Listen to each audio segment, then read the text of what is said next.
You'll get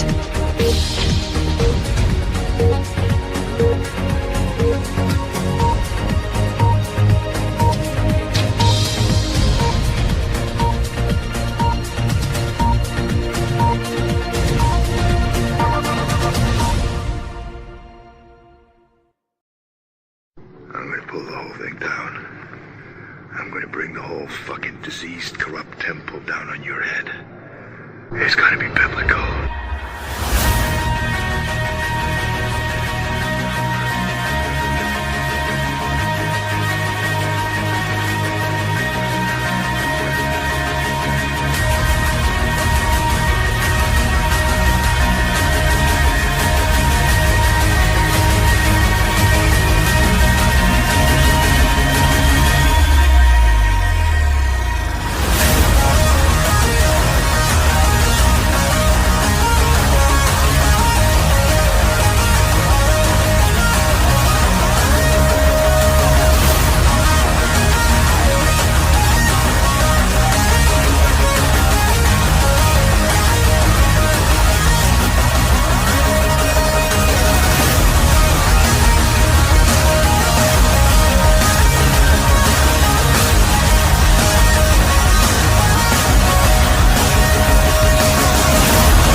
Hello, welcome to Patriots Across the Pond Family Saturday Chatterday.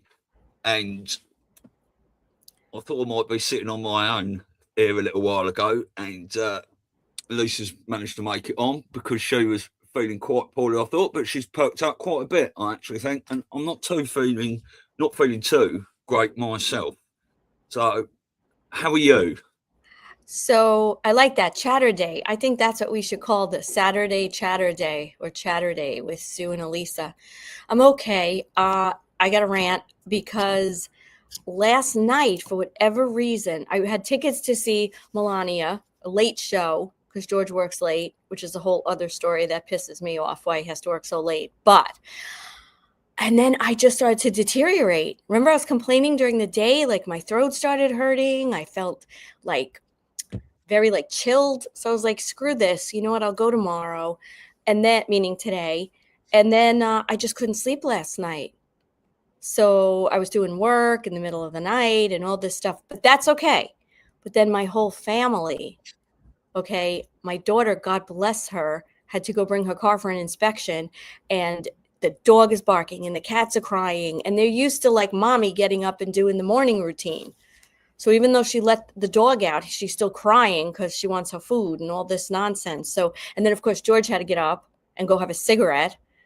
And so that so anyway, I was really cranky, and I texted you. I was like, all these wankers will be gone soon.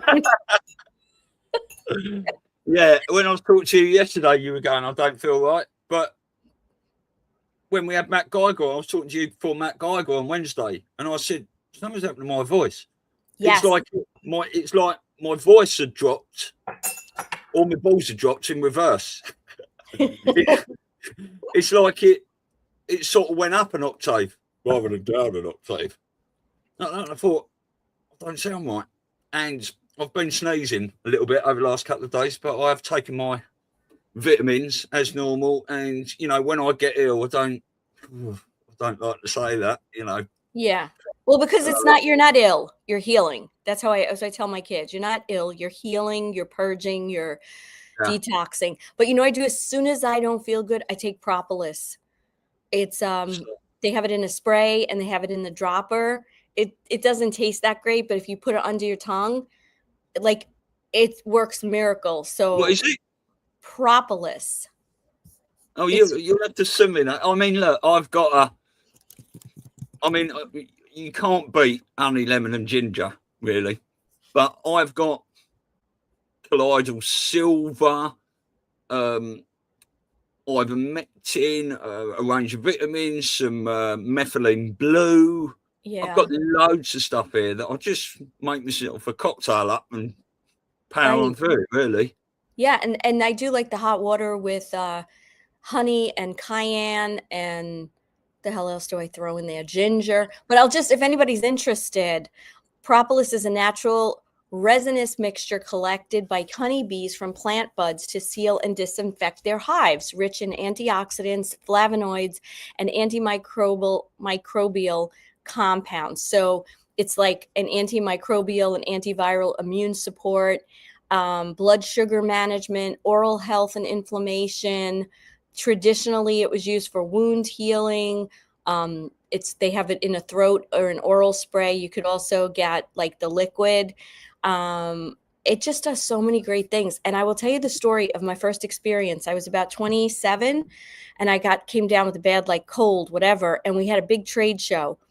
And one of the guys I worked with was like, just go to the health food store and get yourself some propolis. And I was like, what is it? And he tells me, and I go, I get it.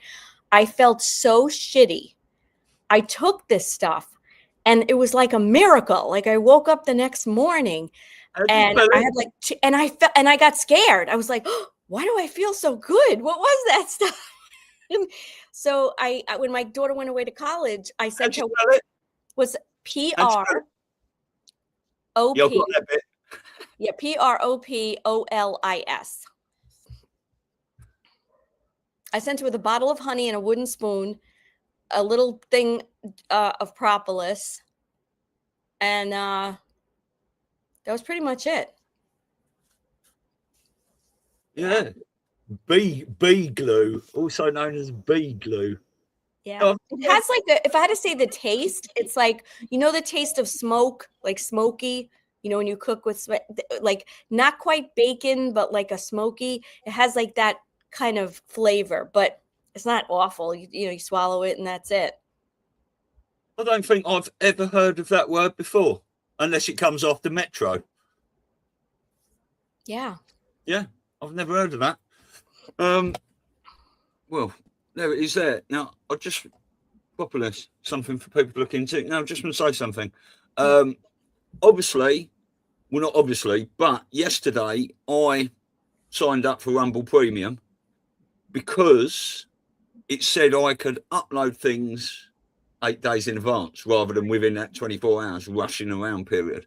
Right. And I found out that I could also upload 3 lives at a time.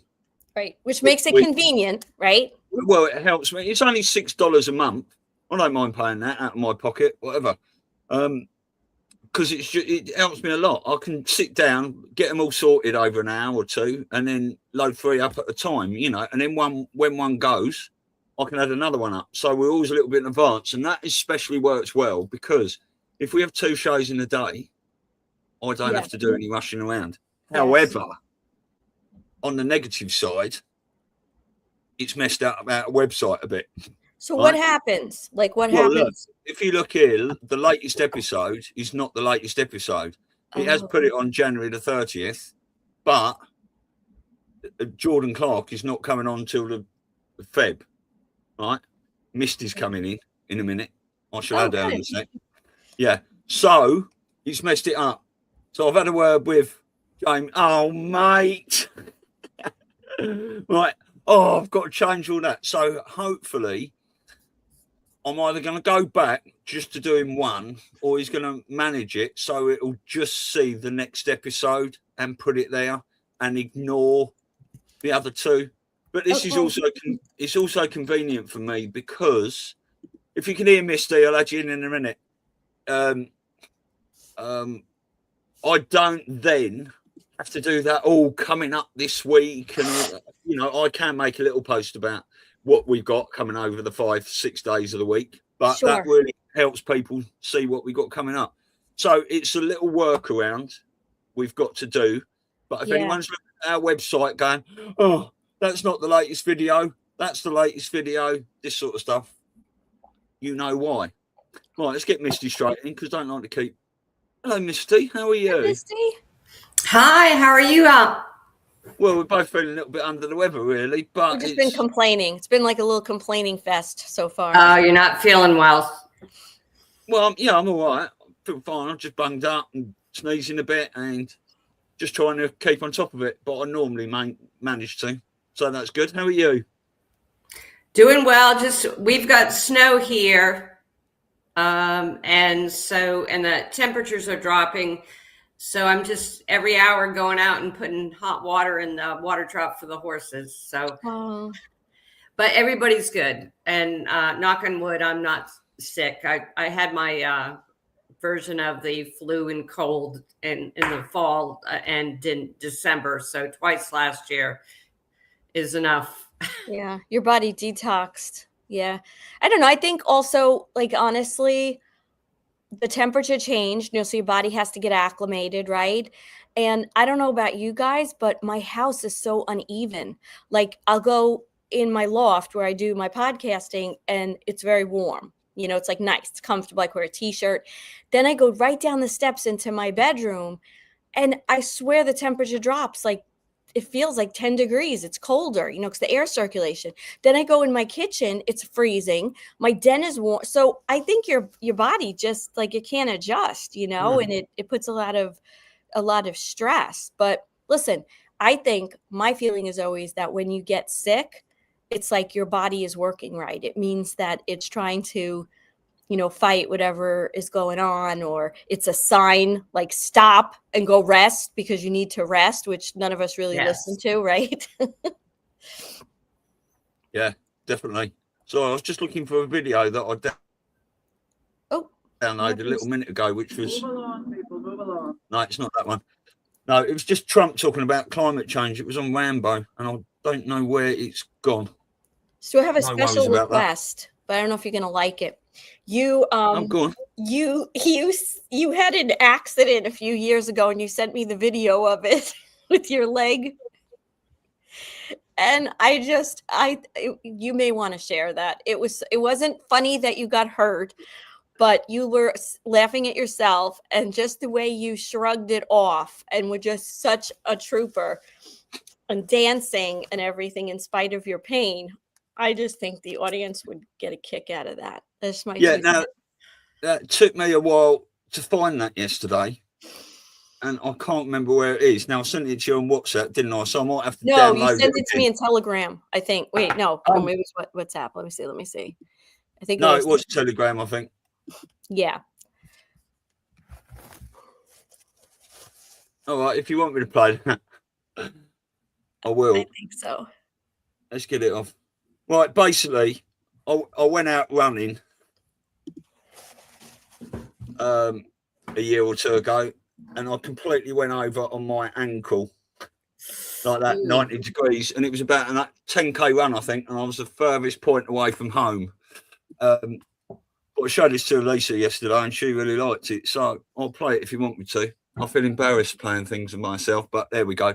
That's okay. It's healthy to laugh at yourself. Oh no, I love it because people were saying to me in the gym, "Oh, I saw that video. You do make me laugh," and all that. And people were saying to me, "Now, did you not call an ambulance or anything like that?" And I've got some pictures of it. I won't get out a big all blue foot and everything, but I'm not laughing at you, but just the way, like, because we actually started because I was making fun of George, which he's not going to be happy about because he fell down over the summer and he hurt his foot and he was coming down the steps the next morning. And it was like, I hear this like clunk, clunk. So I was standing by the doorway with a view of my steps and I just see his feet appear. And then I realized he's coming down like on his butt, like his feet. And then so I caught it all on video and he's like, nice. You're just laughing at my expense. No, that's good. I'm glad it makes you happy. So I was telling that to Stu and then he showed me his video. Yeah. All right. I'll just play this then. I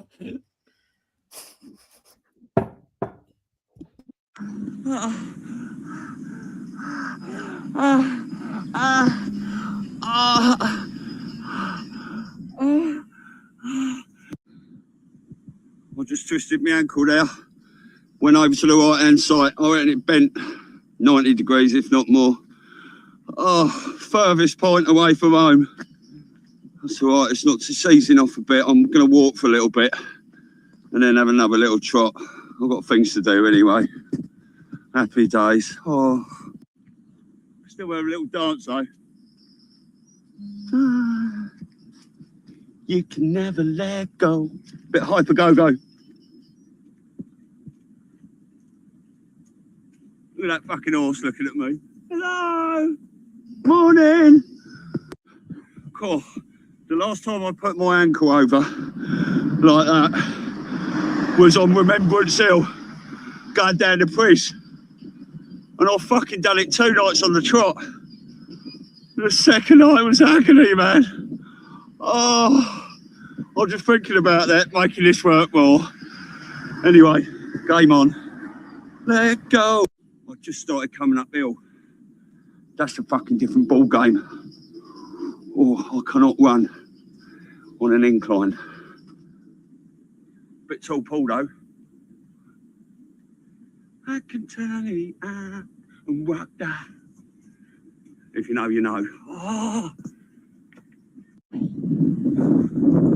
We're a long way from home. Welcome to the pleasure dome. Fucking hell, what a tune to come on. Oh. Yeah, we're moving on, yeah. Shooting pains never stop, even when they reach the top. Shooting pains never stop, even when they reach the top. Oh. Yeah, that's enough of that. Cool. I'll That was pop it on. priceless. The way you just persevered. Well, you got to do it, haven't you? Not me. I would have been laying there screaming. I would have screamed for that horse to come and save me. Yeah. Well, you might have got to ride home on it. I don't tolerate pain that well. You tolerate that pain pretty well. Not me. Yeah, I've always worked on the tools. I've had so many injuries over the years that it's just. I think if I had every wound I've had come onto my hands at one time, I'd have no skin there. It'd just be raw. Yeah. It'd be like washing your hands 17 million times a day in COVID. You also sent me that video of yourself, the one with you. I don't know if this is appropriate, but if anybody saw the movie, the Hangover, when the Chinese guy, you know, whatever he was, like the guy who lost his money and he wants to collect his money, and he's like, he's so funny, and he's like lets the window come down. Wasn't it with the window? He's like, so long. Yes. Right? Yeah.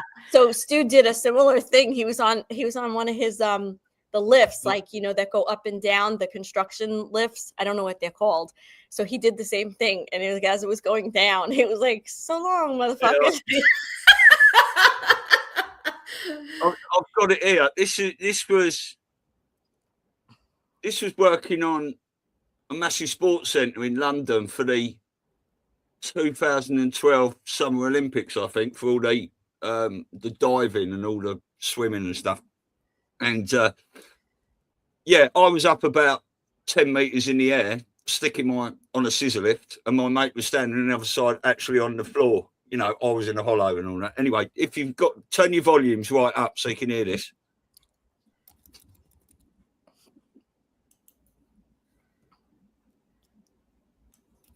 I was off school on the scissor lift after breakfast, or your friend gets it. Toodaloo, motherfucker!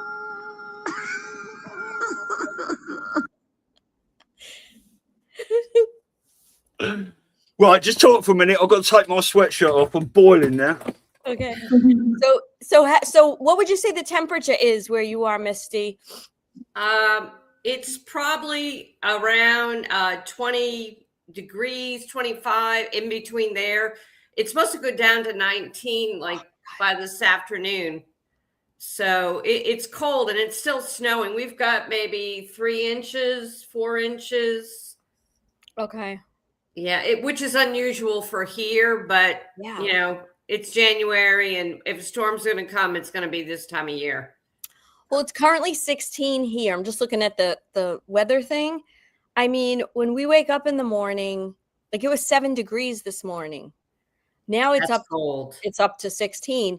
But I'm looking at the whole week, and I'm looking at like the next week. You know, the long term. and it's not supposed to go above 16. So, I mean, it kind of makes you think, right? We were talking a little bit about this. Was it with Jan, Stu? Or was it, who were we talking to? I think it was Jan about the quote, second lockdown. And how and how this could be like a forced lockdown, because what are you going to do in this? Well, like people do their business, they go to work, whatever. But for the most part, you're home, like, who wants to go out? So I find it a little strange. And was it Trump? Who's the one that said we're probably going to see this weather till like Groundhog's Day? Was it Trump who made that comment or somebody else? Yeah, I think so. I'm just but I don't trying think that's a coincidence. You know what I mean? I don't think that's so. You have to take everything he says literally. Yes. Oh, that might be it. Hang on. Well, here's another interesting thing I want to add is when I woke up yesterday, the sky was blue. And by 9 o'clock, we had chemtrails that were like gridding the skies appearing. Really? Okay. And a little later, all the clouds that looked like snow clouds got really puffy. And I noticed it, and I happened to be online on X, and someone was talking about it, and I reported what I saw online in the town, Hayesville, North Carolina. And then later I got with a friend of mine came over, and she had taken pictures of it where she lives, which is in the same town, but she was seeing the same thing. Really? Yeah. And I mean, because I've seen the chemtrails before, but this valley is a flight path that goes to Atlanta. Okay. So you see planes, but you don't see them with a grid in the sky. You just don't see that. Right. Yeah. So very unusual. And maybe it's seeding. We both said chemtrails DARPA. What was really interesting is we had dinner with another friend of ours, and she's from from Atlanta, but before that, Long Island. She grew up there as a kid. And as soon as we started talking about what we saw, and she said DARPA. And I mean, I was surprised that she even knew about DARPA, because we never discuss like what we discuss here. Yeah. So it's glad to see there's more people awake and suspecting it. Yeah. Well, I think the drops, I think the comms, I should say, not the drops. I think the comms, like you're hearing it more, you're like even in the news, like people didn't have access the way we did by really doing our homework. And so even if they don't completely understand, I don't think it's an accident that they want people to know about this and be more educated, right? So yes, even the normies who may not have done the rabbit hole dig that we did, they know somehow it's not natural, a lot of these weird weather anomalies. But I hadn't thought of that, Stu, until we were talking about it on the show, that maybe this is the good, I don't know if you want to use that word, but the good lockdown, or they want people, maybe they're coming in, we know the military. And the thing is, when we see the military on the street, or we hear about it in these cities, you have to imagine that they're already been in place, like they're not like out in the open maybe for people to see, but it's kind of done, just like Trump always said, we're not going to tell you. So you have to wonder, even in places like New York or like where you live, Misty, because we know about a lot of the nefarious stuff that was going on, especially, where the storms were and everything.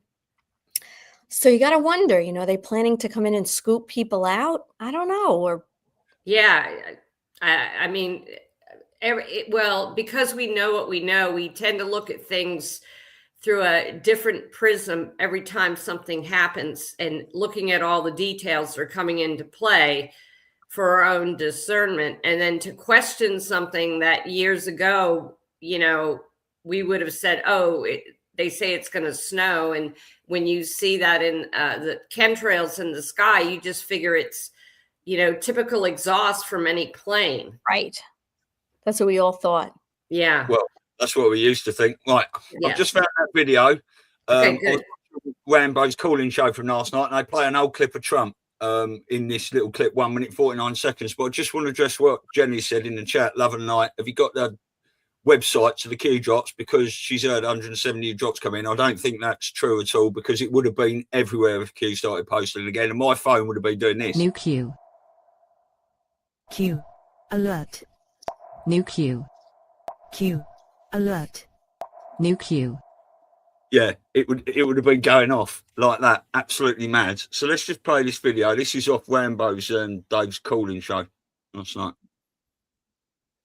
And it's just super rare, but it's anybody who's looking that up, like you kind of did, but instead of Googling it, you asked, they're learning that, like, wait, how did the temperature in that area drop like over 20 degrees that quickly? Like, that's never happened before. So that's the point. Exploding trees, they're not exploding. The bark just shoots off for similar physical principles. So people are realizing, how's that happening, right? Especially since Trump's using it to counter the global warming narrative by showing us extreme rapid freezing. So I think it's all part of the show. It's a real phenomenon. It's nothing crazy. It's not heartburn next red. It's just something that happens when it gets real cold, real fast. I did not know that. Mark, very quickly before you go, since you mentioned it, this is Trump in 2020. One area of mutual agreement and priority is vegetation management. But I think we want to work with you to really recognize the changing climate and what it means to our forests, and actually work together with that science. That science is going to be key, because if we ignore that science and sort of put our head in the sand and think it's all about vegetation management, we're not going to succeed together protecting Californians. Okay. It'll start getting cooler. You just watch. I wish science agreed with you. I don't think science knows, actually. I forgot how he says, I don't think science knows. Look at that shit-eating grin. Look at the look on his face when this dude is going off. He's looking at him like, you are so full of shit. Oh, dude, that is, and the guy's got the mask on his face. Yeah. I don't think science agrees with you. Do you know the only thing that's not going to get cooler is you and that dumb mask faggot? Why are you gay? I don't know. That was awesome. Thanks for all right. Trump knows. Yeah. I was thinking the same thing. By the way, how enraged does it make everybody watching someone with a mask on, right? Like the enragement, like you just want to go over that person and hit him over the head. Oh, I couldn't agree more. It's like once in a while at the grocery stores, Yes. I'll see them. We don't get as many people wearing masks here as when I go to New England and fly into Boston. And when at the Boston airport, I just cringe from seeing all these students and they're just so brainwashed walking around with masks, and a lot of liberal older people, my age and older. But yeah. That's a good scene. That's really good. That was a good clip. Yeah. 1, 2. So we'll have to see how this plays out. By the way, when is Groundhog's Day? I'm just want to March. Is it? I'll put Groundhog's Day 2026. Groundhog. It's February 2nd. Oh. Yeah, 2 days time. Because usually it's like, will there be 6 weeks or not? Oh, that's right. Yeah. So it would be February. So that's Monday. That's 2 days. Yeah. Very interesting. It is, isn't it? It was just for Jenny quickly. Two main sites I use. It's qag.news, qagg.news, or qalerts.app. They're the two I use. There's no new drops there or anything. So people would be going mad. You'd have heard it everywhere. It'd be all over Telegram. People would be on the 8-coon smashing it out. Yeah, for sure. So, have you seen Melania yet, Misty? Not yet, but I was looking to where I could go see it at a movie theater, And actually, just over the Georgia border is a little town called Young Harris, and they have it playing there. So I plan on going to see it with some of my MAGA friends. Good. Yeah. These guys went to see it. Yeah, everybody. I feel like the whole friggin' podcast world went to see it yesterday, and so I was telling Stu, I'm like, don't tell me anything. Yes. Don't spoil it. I don't want to know. And so something came up on my phone that like talked a little description, and I like shut it off right away because so that's the thing, like you want to get there fast because everybody's going to start decoding, and so I got to get there tonight come hell or high water or illness. Well, I know Jason was on doing a little bit about it yesterday, but Abs and Stormy are doing a full decode today at 5 o'clock. So as soon as this show finishes, and I think they're going to be doing that. So I'm going to watch that. I've just got a couple of pictures here because me and Hayley went. She might have been joining us today. And oh, wow. Did you get there early? There's no one in here.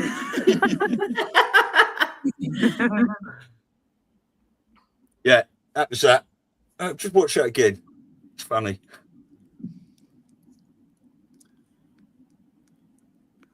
There's no one in here. Yeah. So we got there.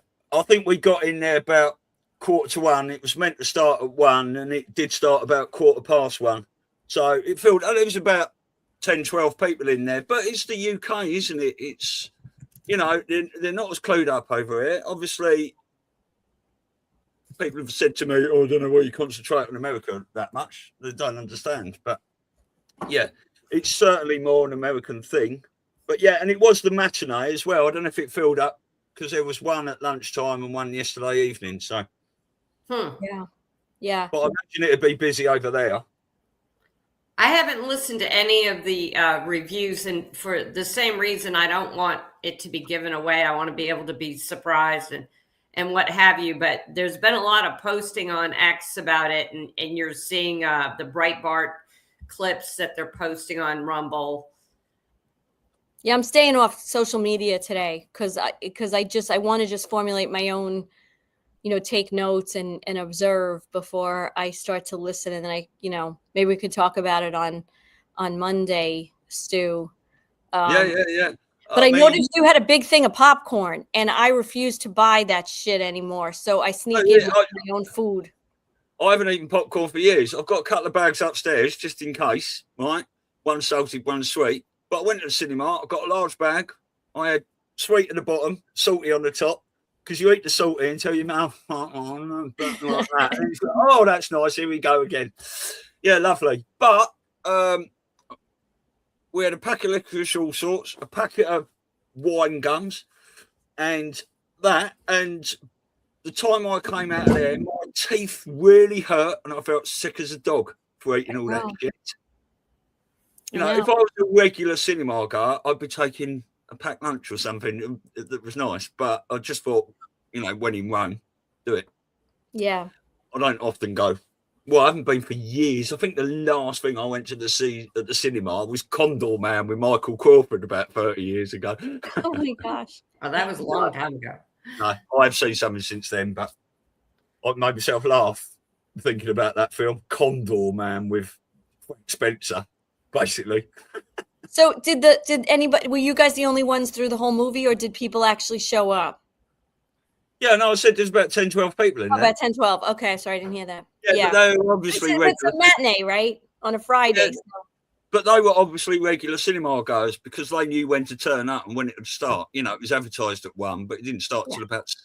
Actually, I think it started pretty much on 17 minutes past. Really? Yeah. Interesting. Yeah. Now, I'm not going to spoil the film for you, but just look out for the stuff. Yeah. Right? And, well, I can tell you a couple of things that won't spoil it for you.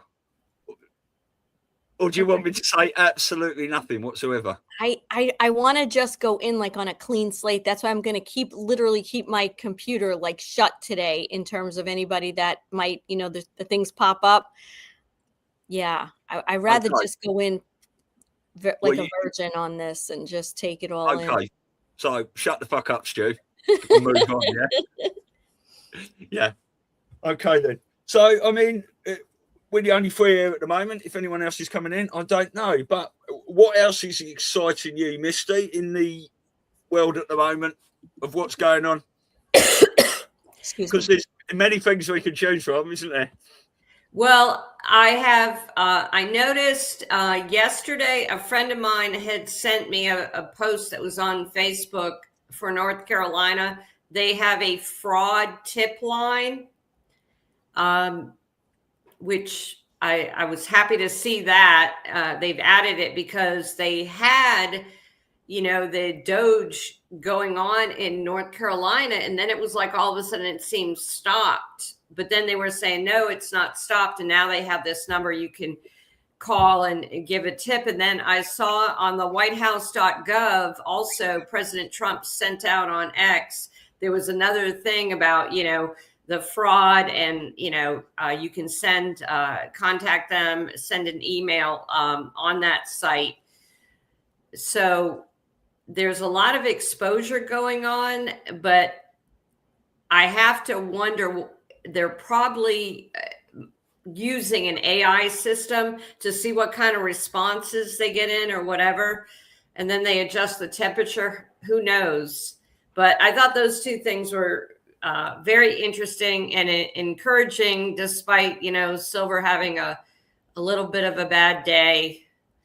Some people panicking, which, I'm certainly not, because I believe in the diversity that you talked about last time we were about, having a little bit of this, a little bit of that. Same thing when when you eat your whole life, having not everything all the same. Yeah. And, as far as silver goes, I was sort of happy because we had like a little bit of funds free up this week. And so we were saying, like, what do we do? What do we do? Like, why do you have to spend it? But I said, what do we do? Like, do we do XRP? Do we do, silver? So we decided to do a little of both. I mean, you're not talking huge funds, and when I actually called Matt Geiger, and he told me, like, it's down, and I was so excited. So I feel like right now, if there's still these dips, it's a great opportunity to just get in more, because we know long term everything is, it's going to get to the point with all this that it's going to be it's going to be really high, and it's going to be very difficult to get in. So when you have these dips, like even XRP was down yesterday, it's been at like 171 or something like that. So I don't know where it is now, but I just look at it like, and sometimes we just take like, I have an extra $20 this week, Exactly. I mean, with XRP, you could do that, or, not necessarily with silver per se, but the point is, if it's not going to take food off the table, if, it's like, how many times do you just get change? I know Matt says like change in the US is something good and it could have value, but the point is, if you want to take the change, right? You go to the store, you get a few quarters, you go here, you get 65 cents. Like over the course of a week, you could have like $20, and you just, throw that towards this. And before you know it, I mean, that's how we built our XRP. I think we made one big purchase at one point. And then the rest. That's interesting what you say there, because we believe 117% that the white hats are in control of all this silver manipulation now, and they've got it, which is why it went up to $117 exactly the other day, then came down to 107. We know they're in it.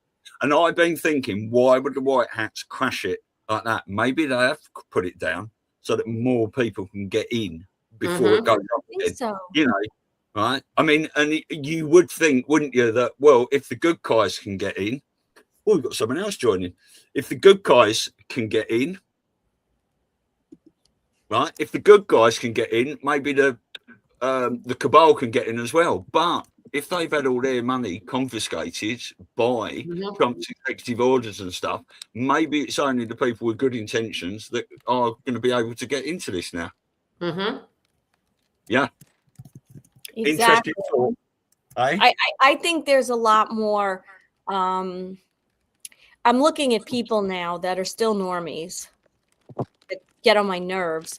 But they're starting to get it. They're starting to talk about XRP. So listen, I think as much as we want to help these people and we want to be there, we also are pissed, right? So, but I think from the 40,000 foot view, the white hats care about everybody being able to be prosperous. And so they're doing a lot of these things to help them. So anyway, hey, welcome. Hi, how are you? Good morning. Hey, Robin, good to see you. I'm trying, I apologize. I'm just adjusting this so that it's easier to see. So I apologize. Here we No, go. welcome. So Robin and I know each other from Impact Health, and that's how we got to know each other. And I think you were floating around looking at videos or podcasts, and you saw Mike Barrow was on our show last week. I think that's how. Yes. And then all of a sudden she found us. Yes. And she was texting me like, Elisa, and I was like, oh my gosh, this is so funny. It was great to see. It was serendipity in a great way. Yes. Oh, amazing. Oh boy, I'm sorry about that. That's all right. She was trying to. She wants one of It those was little the- phone holders.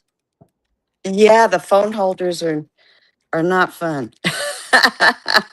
I'm trying. Here, you know what? I've got my solution now. I apologize, guys. That's okay. No, you're all right. Oh. That's absolutely fine. This is I'm what just we coming like. back on. I can't see you, so I'm coming back. Sorry.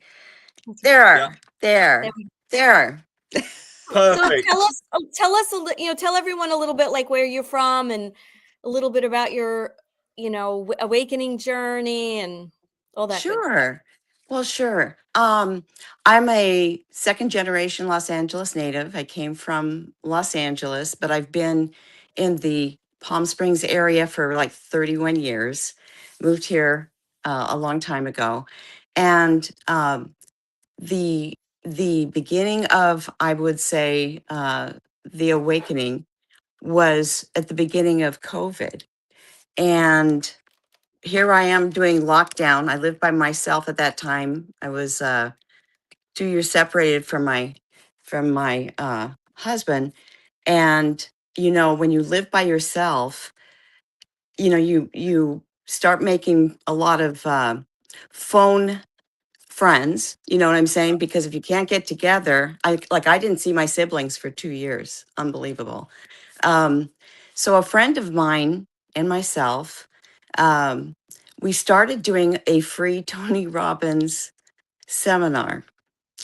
And during that seminar, after I should say on the Facebook page, I had the opportunity to do several more for a great price with people that all I knew is she was looking for 14 people to share this group somewhere in Southern California. Little did I know it was 10 minutes away from me.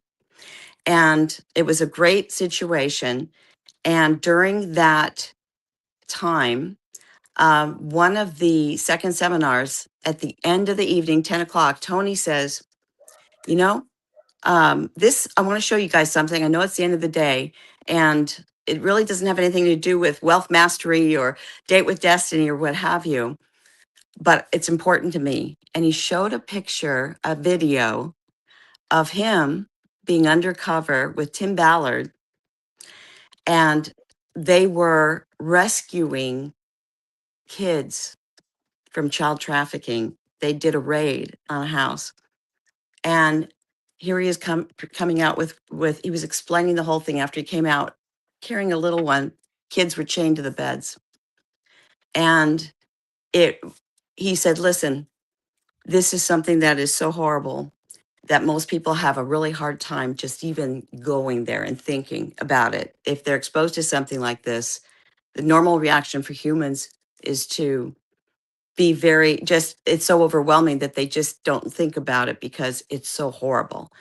And the more I explained it, I was like, whoa, this is something I had no idea that this was so rampant.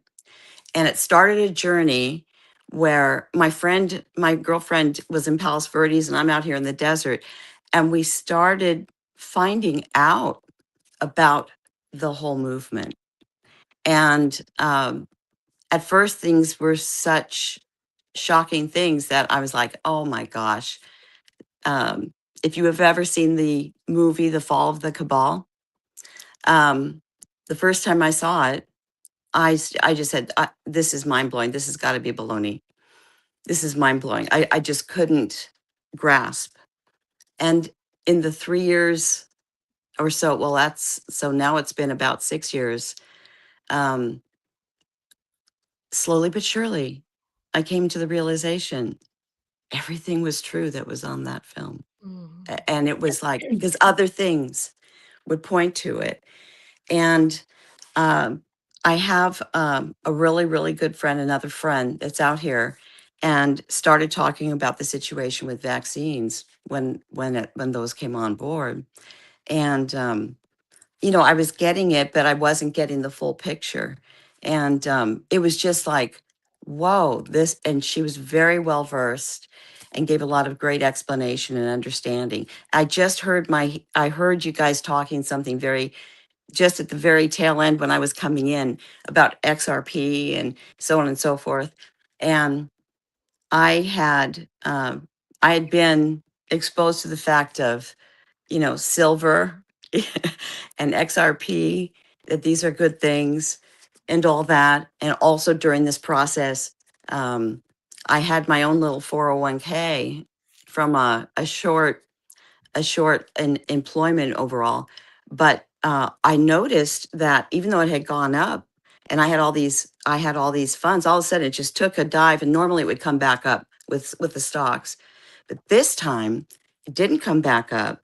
And I went into my funds, and I worked with a really large company, Prudential. And oh my goodness, all of my funds had been changed. And every single one of the funds that were on my money was BlackRock, BlackRock, BlackRock, BlackRock, BlackRock. And I'm like, that doesn't feel comfortable. That doesn't feel good. But then I had a little more information about that situation under my belt. So I rolled that whole thing into silver. And I'll just tell you today, I'm grateful that I did that. But it was just like, I've had enough. I've had enough of other things controlling what I thought I was in control of in terms of at least the funds that I picked. It was really something. And, I think that's the basis of what a lot of people, I think in my case, it might be relative to other people, I should say, that all of a sudden you're losing control. Something isn't the way you thought it was. Something is different. And then all of a sudden it's like your brain gets a little open and you start seeing what's really going on. And so that was sort of the situation there that started that whole process. Yeah. And then, and it was, the podcast, like, I've been watching Mark Z and Jennifer and Mike for a while here, and others, Charlie Ward, like you were talking before about Charlie Ward with Dr. Jan. Yeah. And I mean, amazing, amazing. We're so grateful to have people that can help others understand, because in the beginning it's quite hard to accept and understand when you're talking about a lifetime of what you think Yeah. Yeah. Oh, right? exactly. Yeah. Well, Yeah. with you watching the fall of the cabal, and then over the next 4, 5, 6 years, realizing that everything in that film was potentially true, you're also Yes. realizing at the same time that everything else that you thought you knew was wrong. That's right. Yeah, it's all inverted. We see the inversion. It's funny because what you said about your 401k. So I didn't have a 401k because I never worked for a big company. However, I had an IRA, that I had Sure. done myself. And there wasn't a lot of money in there. But Right. I sold my house, and then I had a little bit more in there. And I was talking to my broker. Now, this broker, lovely person, and she had been my dad's broker. My dad was an inventor and an entrepreneur, and he had a lot of money. So she did his funds for a long time. So I didn't, so I come, I have this little bit of money. But I said to her, I just want to look more deeply into what my money's in the funds. And same thing. And BlackRock and this. And I said, let me ask you something. I said, is there a way for us to pick you know, other things that I could be invested in that are, and I started, you know, of course she was completely asleep. And this is probably around 2021, right? And Right. I'm saying like, I don't know, is anybody frequency machines? And, you know, I'm saying all these kinds of things, you know, and there was really nothing. And I just decided, like, I just thought to myself, you know what? First of all, I've never been a big fan of the stock market, you know, and then I started hearing what was going on. So that's around about a year later. Mm-hmm.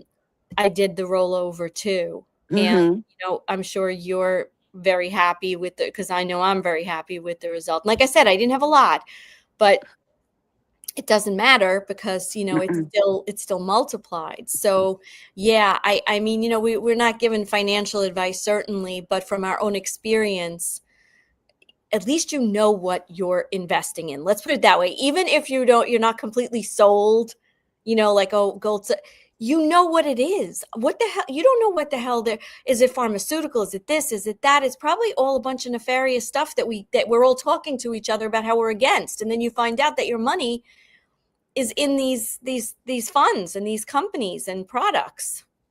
Yes, and in my case, before I moved to the desert 31 or so years ago, that's what I was doing. I was in financial planning, and then I was hit by a drunk driver while I was studying for my Series 7, and pretty much lost everything in my head. So when I had a really bad concussion and short-term memory kind of a situation. It took me years to get back to me, and that's when I moved to the desert. So, you know, then you start doubting yourself, like, wait, did I do that? You know what I said? Did I make, you know, but I knew enough, of course, you know, that I knew why I picked those funds. I'd done my own, you know, personal, look at my situation of why I wanted stuff there and all that.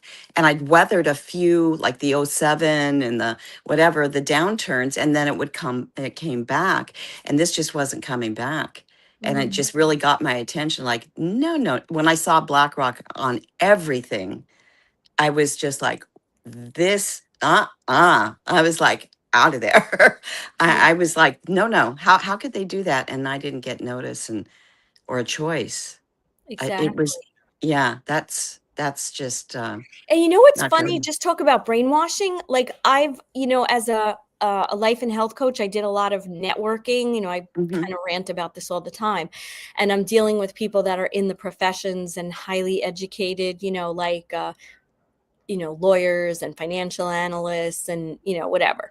And it rolls off the tongue, you know, when they talk about the portfolios and they're kind of talking about what they do. And they speak about like BlackRock. Now, look, we probably can figure that a lot of these have been infiltrated by now, and they're going to keep the infrastructure, right? Why would the white hats ruin infrastructure if it's there, but take it over to run it in a, you know, so they're not being funded by child trafficking and all these other things. However, nonetheless, these people never had an awakening moment, so they don't know that. And they're just like, no, we're in really good, you know, we've got Fidelity and we've got BlackRock. And I don't even know if they ever asked why. Like, why are these funds there? Where did they come from? Who's at the top of the food chain? They just accept it like the way you would accept that when you breathe, you have air, you know? And I never saw that before until until like all these things started coming to light, like 2020. So, you know, in depth. And it's interesting because when they control our money and we don't even know, and then we're on the other side, you know, protesting and standing up for things. And then you're like, but wait, all my money is in stuff that I have a problem with and I don't even know it. Right. And you know, just a sidebar, which is it's interesting with this situation with the journey. Um, After I was hit by the drunk driver, I'm literally like at a stoplight and I see him coming and I tense up. So I really got a bad impact because I was stiff. Um, I was delivering an annuity to trying to go back to work because I was off initially, and then I, you know, tried to go back to work at Prudential. I'm delivering an annuity to one of my clients, and by that time, I had a very big burst of I'm going to say my psychic part, where it was uncanny and very strong. And although I knew I was inclined that way before, because by then I'd already had my first, when I was a kid, I had my first psychic medium experience a couple years before my mom passed. I was 16 when she passed, and this happened at 13. And all of a sudden, I'm seeing her sister dancing in front of the mirror to Jefferson Airplane, like you do with a black light when you're 13, right? For a couple hours. And all of a sudden I'm seeing my aunt, her late sister, who was her best friend, behind me in the mirror. And I'm like, she wasn't there. There she was, plain as day. And I'm getting goosebumps just telling you this. Well, these experiences had already gone up to the point when I was delivering that annuity. This is how divine intervention works. The lady's lovely, well-known astrologer daughter happened to be there. And she heard of my experience that all these things were happening with the psychic stuff. And she said, well, you know what? I'm having psychic development classes, 6 weeks. You should join us. And it was like serendipity, right? Divine intervention. And from spirit guides to pendulums to I make these, they're gemstones, but I use them in my work as a certified emotion code practitioner. And all these things, I all of a sudden had direction and a way to channel what was going on with me that I hadn't had that experience before. And the serendipity and the synchronicities have not stopped since, but it helped to have that when this happened, because this is a spiritual war. This is not just what initially you might think it is. Those politicians, those bad all that corruption. It's more than that. It's more than that. And probably having that experience and just feeling what I felt helped to solidify my belief with what's going on right now in a way that I don't think I think it helps. It helps to understand that. I'm sorry. Go ahead. No, I think your story is a carbon copy of most people in this movement that are awakened, because pretty much everyone has suffered some sort of trauma that has enlightened them and put them onto a more spiritual path. And, when certain doorways shut, other doorways have opened, Yes. And it's amazing. I just wanted to ask you, because you said you were from LA, didn't you? But you're in the desert. Whereabouts are you now? And did you come from LA? Well, I grew up in Ladera Heights. I went to Inglewood High. And that's, if you know where Ladera Heights is, it's West LA. Very close to Fox Hills and Culver City. Yeah. Yeah. But my parents went to local high schools, not that one, but local high schools as well, and grew up in LA as well. So lots of. Are you in LA now then? No, I'm in the desert. I'm that's what I mean. So when did you leave LA? Oh gosh, it was the year that I had the drunk driver accident that I was hit, 1994. Wow. Oh, right. So a long time ago. So Trumpy hadn't come onto the scene or anything then, because it is a very, very woke city now, isn't it? Yes. Or has been for a number of years. Well, it's funny because when I was 16, we had this creative program school, and I worked in for credit. I worked in let me get it straight, McGovern's office, and my sister worked in Nixon's office for the campaigns. And I remember seeing Perot on the scene, and back then I said, "Oh my God, that is really what the country needs. They need a good businessman." Business person, yeah. And this guy is obviously successful. And that's where I first got that idea that we need to have a good businessman, because there's such waste. They need to be run more like a business. And so then when Trump was on the scene, it made so much sense to me. Yeah. It just made so much sense.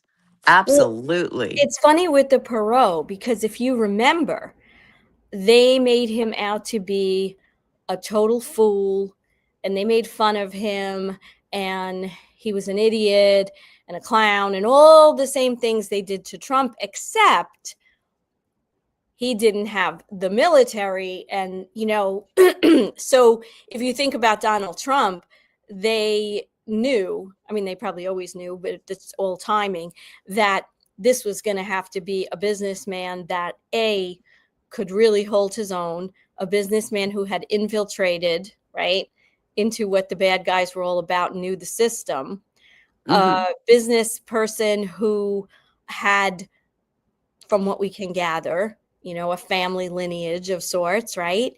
Right. And this was going to be someone that was like a take no shit kind of person. But you're right. And, I think we looked, at least me, when I looked at it, I felt the same way you did. We need a business person. And naively thinking, well, they just don't know what they're doing, not realizing they know exactly what they're doing. They've always known what they're doing. They do it on purpose. It's not about not knowing. I don't know if you guys ever saw the movie Dave with Kevin Kline, where he's the president, and then Dave is like, he plays two roles, Kevin Kline, and Dave, the ordinary guy, he has to, because the president has a stroke. I don't remember what happens, but he's incapacitated. So this is a look-alike. So they're not want the nation to know that the president is really incapacitated. So they bring him in. And there's a scene where he calls his buddy, who's an accountant, Charles Grodin. And he's like, I need some help, like figuring out these books. He's talking about the government, and he comes in, he's like, man, these books are messed up. And they're talking about it, like it's a small little business, right? But what's so funny is that, at least me, I always viewed it that they were just stupid and incompetent. And, I never took it that this was such a well orchestrated evil plan that, and what was really going on. You know what I mean? Like, you knew there was corruption, you knew people were taking money, but not to the extent that's been exposed over the last, 8 years or so. Right. Right. Which is right there is like, holy crap. It's a process getting this information through your head. It's a process. It really is. There's so much that can affect, how it goes. But I think then at least for me, like at a certain point, it was like, done. I get it. Yeah. Seeing things I didn't want to see, but I get it. Well, the people that have woken up over a long period of time and have woken themselves up and taken it upon themselves to do their own research, it has been a traumatic time, but it's going to be a lot easier learning it over a long period of time than all these people that have continued to look the other way, and they're going to get both barrels. And for what it's worth, and I know it depends on your individual situation and environment and who you hang with, but that's the thing I think that I find so much this time when you're sitting and trying to, let's just say, help someone that doesn't have the same research or knowledge that you did. We have conviction. I think when I moved into my place here, I didn't have regular TV at all. And so I was just looking at like podcasts and other things, the news, the Telegram stuff and whatever. And when you have all that information, and then some of it sounded sort of like, no, that can't be. And I just keep pushing on my own research. And that's what helped me have my conviction about this situation. Whereas, let's just say other family members, I am oddball out. Yeah. But they're more, but I'm seeing more clearly they're influenced more by sound bites than by doing the research. I mean, doing the research and really looking into stuff. And that's probably why I really liked initially they're getting on Mark Z's, watching what he had, because He's so good about vetting, and he won't even say anything until he's gotten like 5 confirmations of things. You know, he's very, very concerned about giving us the truth. Yeah. Right. And that was part of, you know, my initiation was of getting a lot of information. And I think it's good to have a healthy sense of skepticism. It's really good, you know, it really is, because we should have skepticism and prove it to ourselves and do that. I think that really, really helps. I think that really, really helps. I was telling Stu that you know, this last little episode, if you will, that's been floating around about the nurse, Pretty, whatever his name is, and that whole incident, right, where, you know, they shot him, and then the films come up of how he was, you know, harassing and being, you know, violent, right? So the first level is these normies. I see it on Facebook mostly, and they're so outraged. ICE and this innocent man. Okay, so they don't even know, right? They don't even know what this guy is. Then you take the next level. Well, is this guy just a guy, or is he part of, you know, controlled opposition, right? So that's like the next step. And then the next step after that is this a psyop? Like, is this even something we're supposed to believe? But I was, you know, because I was telling Stu, I like to stalk, right? I like to stalk the people that I know are normies, because I don't know why. It just pisses me off, but it gives me some kind of cheap thrill to say, yep, there's an idiot. I was right. And I saw someone post this, you know, like this poor man and ICE.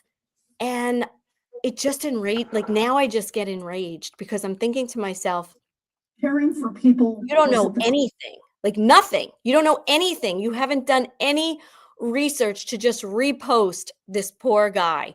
And I just feel, this is my theory, I would love for them to oversee Facebook and Instagram. Let's just start there. We could go to X, but let's just say Facebook and Instagram, and find all the people that are so anti-ICE and sympathetic to illegals, right?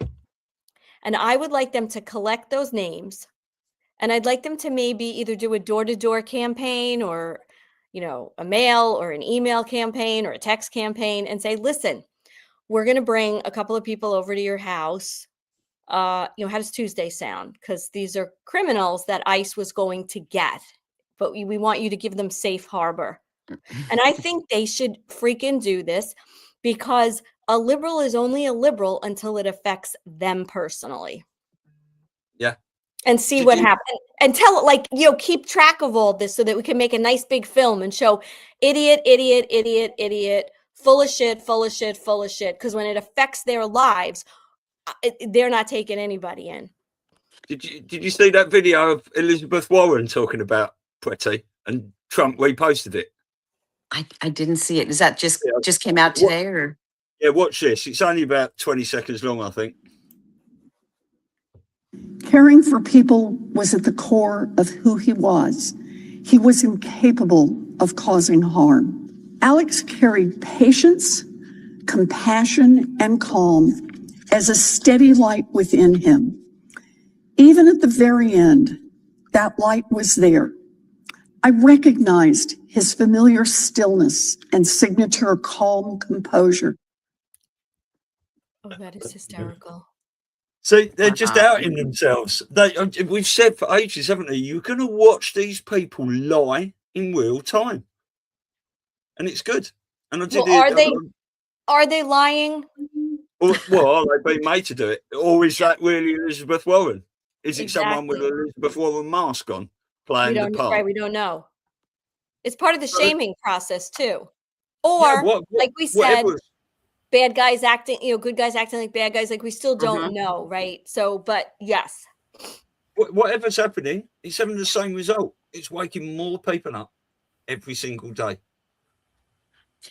It is. I've had to have some come to hear moments with some family members because I finally realized it really didn't matter what I was saying, because if someone has such a strong belief, they're not really listening. No. They're Yeah, very true. when you're on that side of a conversation, they're on the other side just figuring out what they're going to say against, you know what I mean? They're not really hearing you. And I'm taking a spiritual approach and not trying to convince anybody anymore, just living my life with that, knowing that disclosure, we're in it. We're it's coming bigger and stronger by the minute, and trusting that that's going to be the situation. Because if I'm too close to that person, they're not going to listen. They got the walls up. Mm-hmm. The walls up. Exactly. So that's okay. And so I even said to one of them, look, you grew up an employee. I grew up always as an entrepreneur. We have different aspects and different beliefs about things just from that, let alone everything else. You know what I'm saying? There's all sorts of different things that, okay, God bless you. You have your influences and I have mine. But you know, because this is something that is obviously manufactured, that they want us to be divided. That's a very big thing. I I don't say that, but I appreciate that and know that it's all going to come out in the wash. Yeah. So It's have all you going to got come out anyone? from the wash, because otherwise you wouldn't be talking to many people, as has happened, you know. And I try to quell the divisiveness and just say, you know, the important thing here is I love you and you love me, and we should be able to have an honest conversation, but and appreciate each other. And that's been where I'm at now, because I realize I don't feel like I have all the answers to explain, even though I saved the right videos for that moment. But I just, yeah, I've taken with the people that I'm close to. That's my tact at this point. It really is. And I know that's the best method. What's I believe going to happen is going to be the way for everything to come out of the woodwork, where people can't deny. And it's not coming from the person that their friend that they, you know, wrote off a couple years ago, or their brother or their sister or whatever. It's not going to come from them. It's going to come from everywhere. Yeah. So But I think that's a good plan. everyone learns the truth for themselves, but keep planting the seeds. That's all you can do. So is there anyone in your family else, or anyone in your extended family, friends, that is awake as well, that you can chat to? I have a Or? lovely group. Yes. Oh yeah. Yeah. I Good. have a lovely group of girlfriends, and we're really tight knit. One of them is also a healer like me, and she's been really instrumental in helping to explain things, because she's been in the movement for probably 10 years and so on. And there's others, and we it's a wonderful thing. So because you got to have your people. You got to have your people. It's really helpful. But every day I run into people that I work with in one of my businesses, say, or something, that we just get into the conversation, and that you can tell they're already, you know, halfway there, and they're very Yeah. open to hearing, you know, and that it's rare, but it is around. Yeah. Yeah. So Uh, it's actually really fun. You know, it's really fun because look at this is our family. Whenever I come onto the podcast, I always greet the podcast people, as well as I meant the hosts, as well as I said, and blessings to all the family, because that's what we are.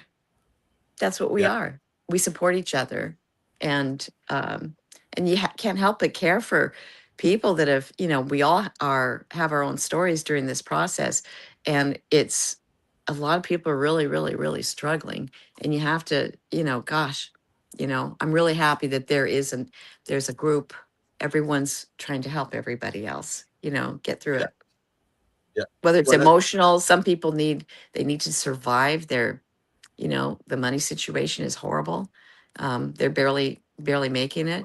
And, it's been a really beautiful group, to be associated with, because everyone's very caring about other people. Exactly. Well, it's good that you got a little group around you, because a lot of people haven't. But that's what we're here for, really. All the podcasters, we've all found podcasters ourselves, and I do believe the Patriots have been in control of them for a long time, because WhatsApp video calling for free anywhere around the world has really helped a lot of people over this period of time. And it's even helped me out, because I'm quite happy isolating myself, and I've had a strong head all the way through. I've been doing this for so long now anyway, to walk off a duck's back. But being able to talk to people on video while I'm sitting here under the stairs all throughout this has been an amazing thing. I can only imagine how great it's been. Yeah. And especially you guys are two countries, it's an amazing thing. It's a global influence.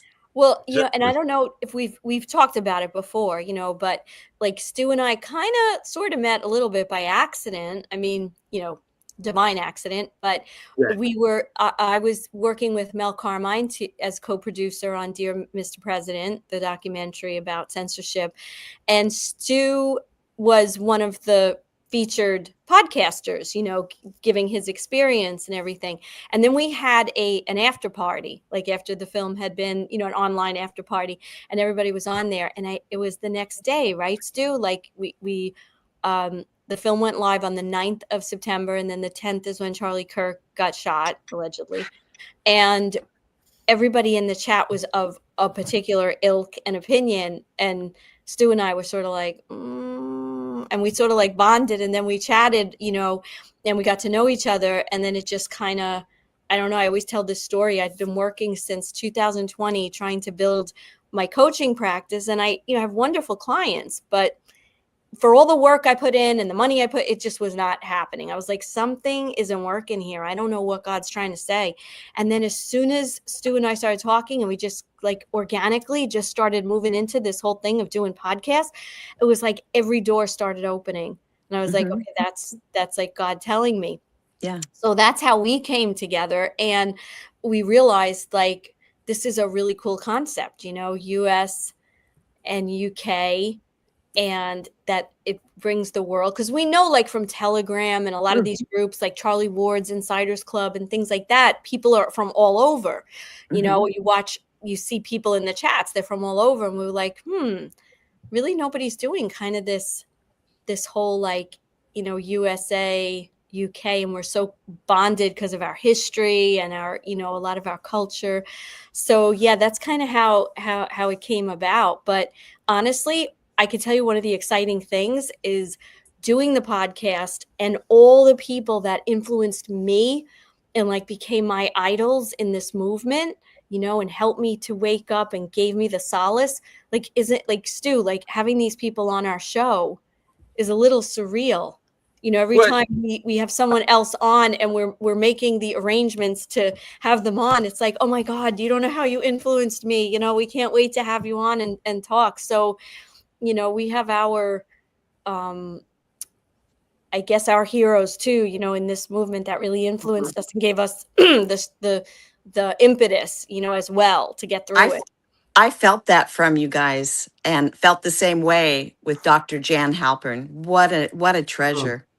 What a treasure. She comes from such background, and her personality is amazing. And I knew I hadn't seen her for a very long time, but it was so cool that you guys had her on your show, and what she was sharing. It's just, you can't replace that. You can't replace what she brings to the table. Yeah. She's definitely one of those. I could see you guys were just like thrilled, and it was just so nice. It was so nice to see her back. Yeah, in the spotlight. Like, yeah, she's been trying to get her since March, like last March, when I was at when we were Misty and I were at the Quantum Summit too, and she's like, yes, I want to get together, and it was like a year, and I was like, maybe she's not interested, and then she actually shared like, I had to wait. You know, the timing wasn't right, and it made Right. sense. I'm sorry, Well, Stu. I cut you off. she's obviously waiting until I was on with you. Yeah, I think so. That was the key. Yeah, obviously.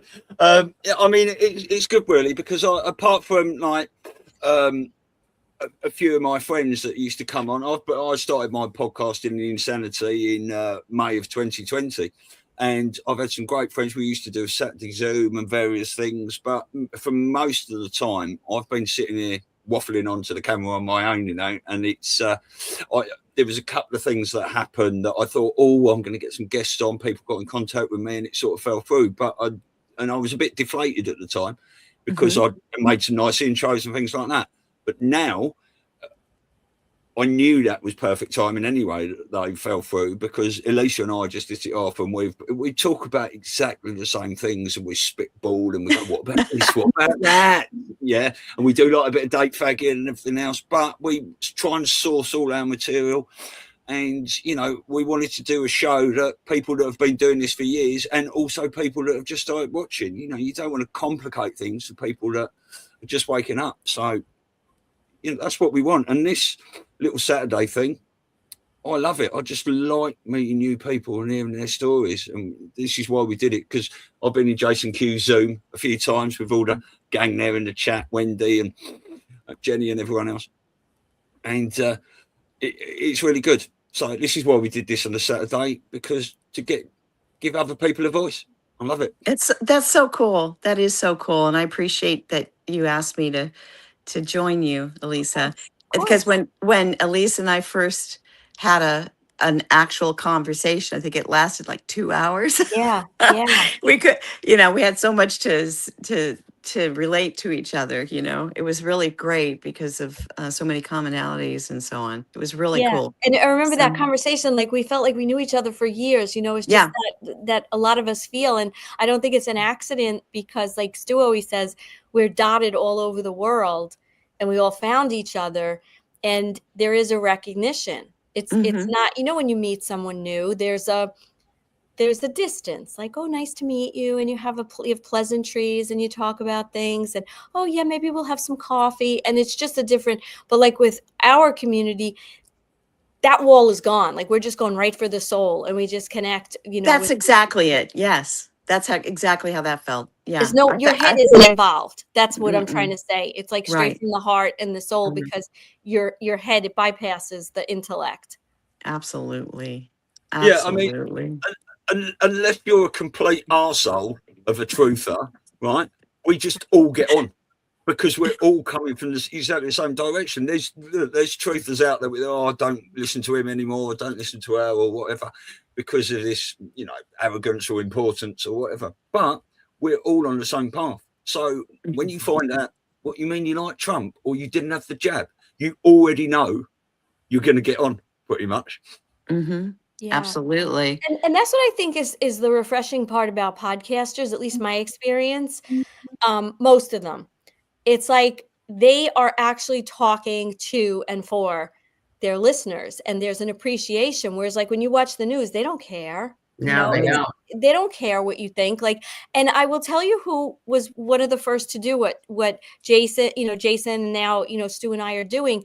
I remember on the Insiders Club, like Charlie would come on like on a Saturday, and he would talk about whatever it was he was talking about, and they'd have a guest, and Mahoney was working with him.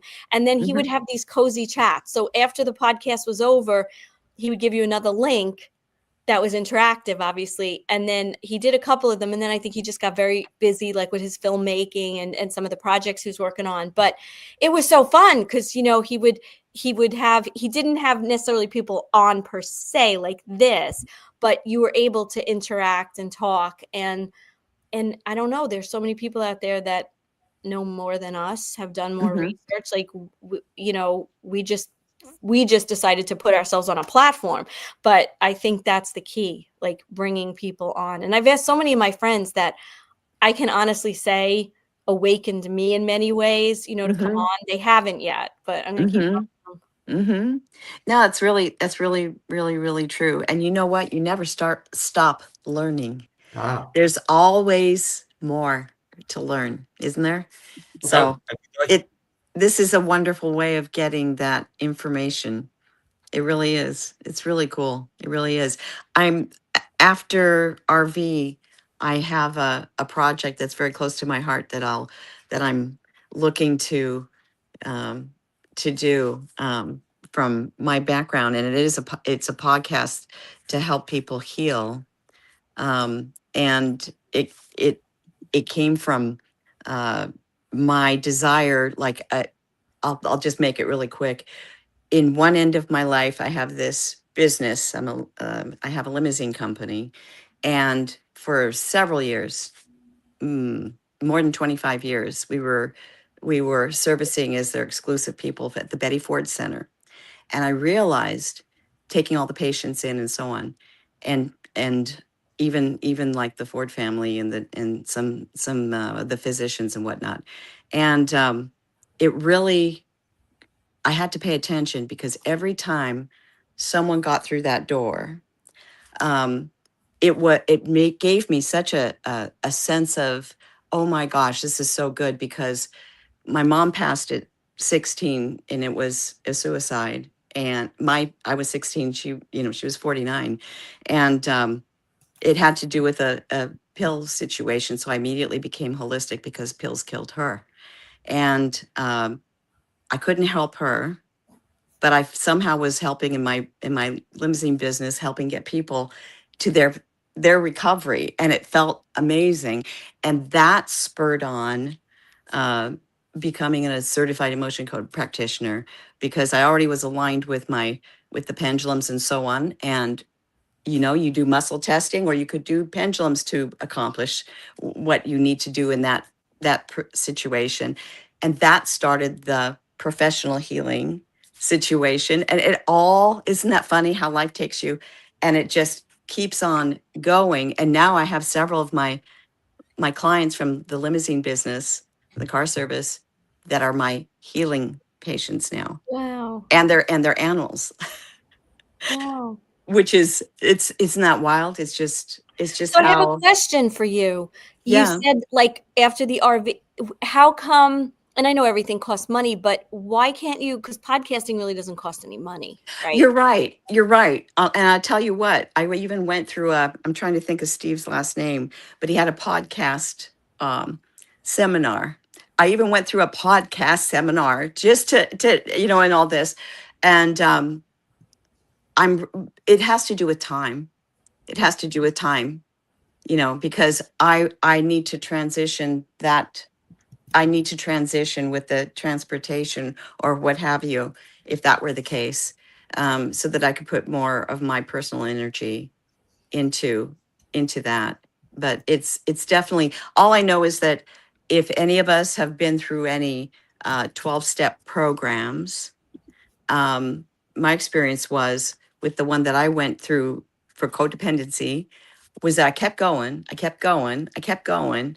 And I gave it, I said, all right, I'm going to keep going, but nothing's hitting me.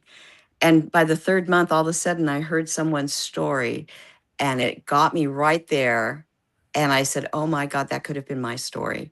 And that sparked my healing from that. And I feel that I want to offer those stories from the people out of their mouths and give people a place to just go in that venue of a podcast. I'll share the name later when it's on. But it is the idea that sometimes it just takes the right story to spark you on that forward motion of healing. And it took me 3 months until I heard that story for me. And I wanted to have a platform for that. And I will say that in my experience with what I did with Betty Ford, there were so many stories that people couldn't help but talk to you about when you're on a long ride, about their story, that I think it really, really, really would be so amazing, because on a podcast forum, it would help gigantically multiplied so many more people than whoever could be in that room in a meeting, in a 12-step meeting. It could really be amazing. So that's that's a real big one on my list to get that going. Love it. Yeah. Yeah. It's sounds about great. the We'll story. support you any way we can, you know, when you start this. Thank you. Thank you. I appreciate that. I think if the subject comes up, it's my feeling that there's more recovery out there than most of us realize just in our day-to-day interactions with people. And I mean, it could be recovery from COVID, it could be recovery from grief, it could be recovery from so many different things besides just an addiction, right? And I think that people all have individual ways of healing or whatever it is that help them, and other people can learn or be sparked by it. And B, I want to have a component of that too, with the humanitarian part of helping to finance, if I could, people that can't afford it Yeah. to go to recovery. There's also That's recovering liberals, right? We got to make some space. For we're all people. yeah, exactly. We're all people. Yeah. We're all people. So that's it. Yeah. That's beautiful. Thank you. Thank you. I appreciate you. Yeah, Thank that's a you. lovely story. I was just going to see if Misty wanted to chime in then, but she's just had to go, I think, by the looks of it. Oh, I see. Yeah. Yeah, I mean, Yeah. if anybody wants to join in, we still have some more, you know, we're still going to be on here for a while. Yeah.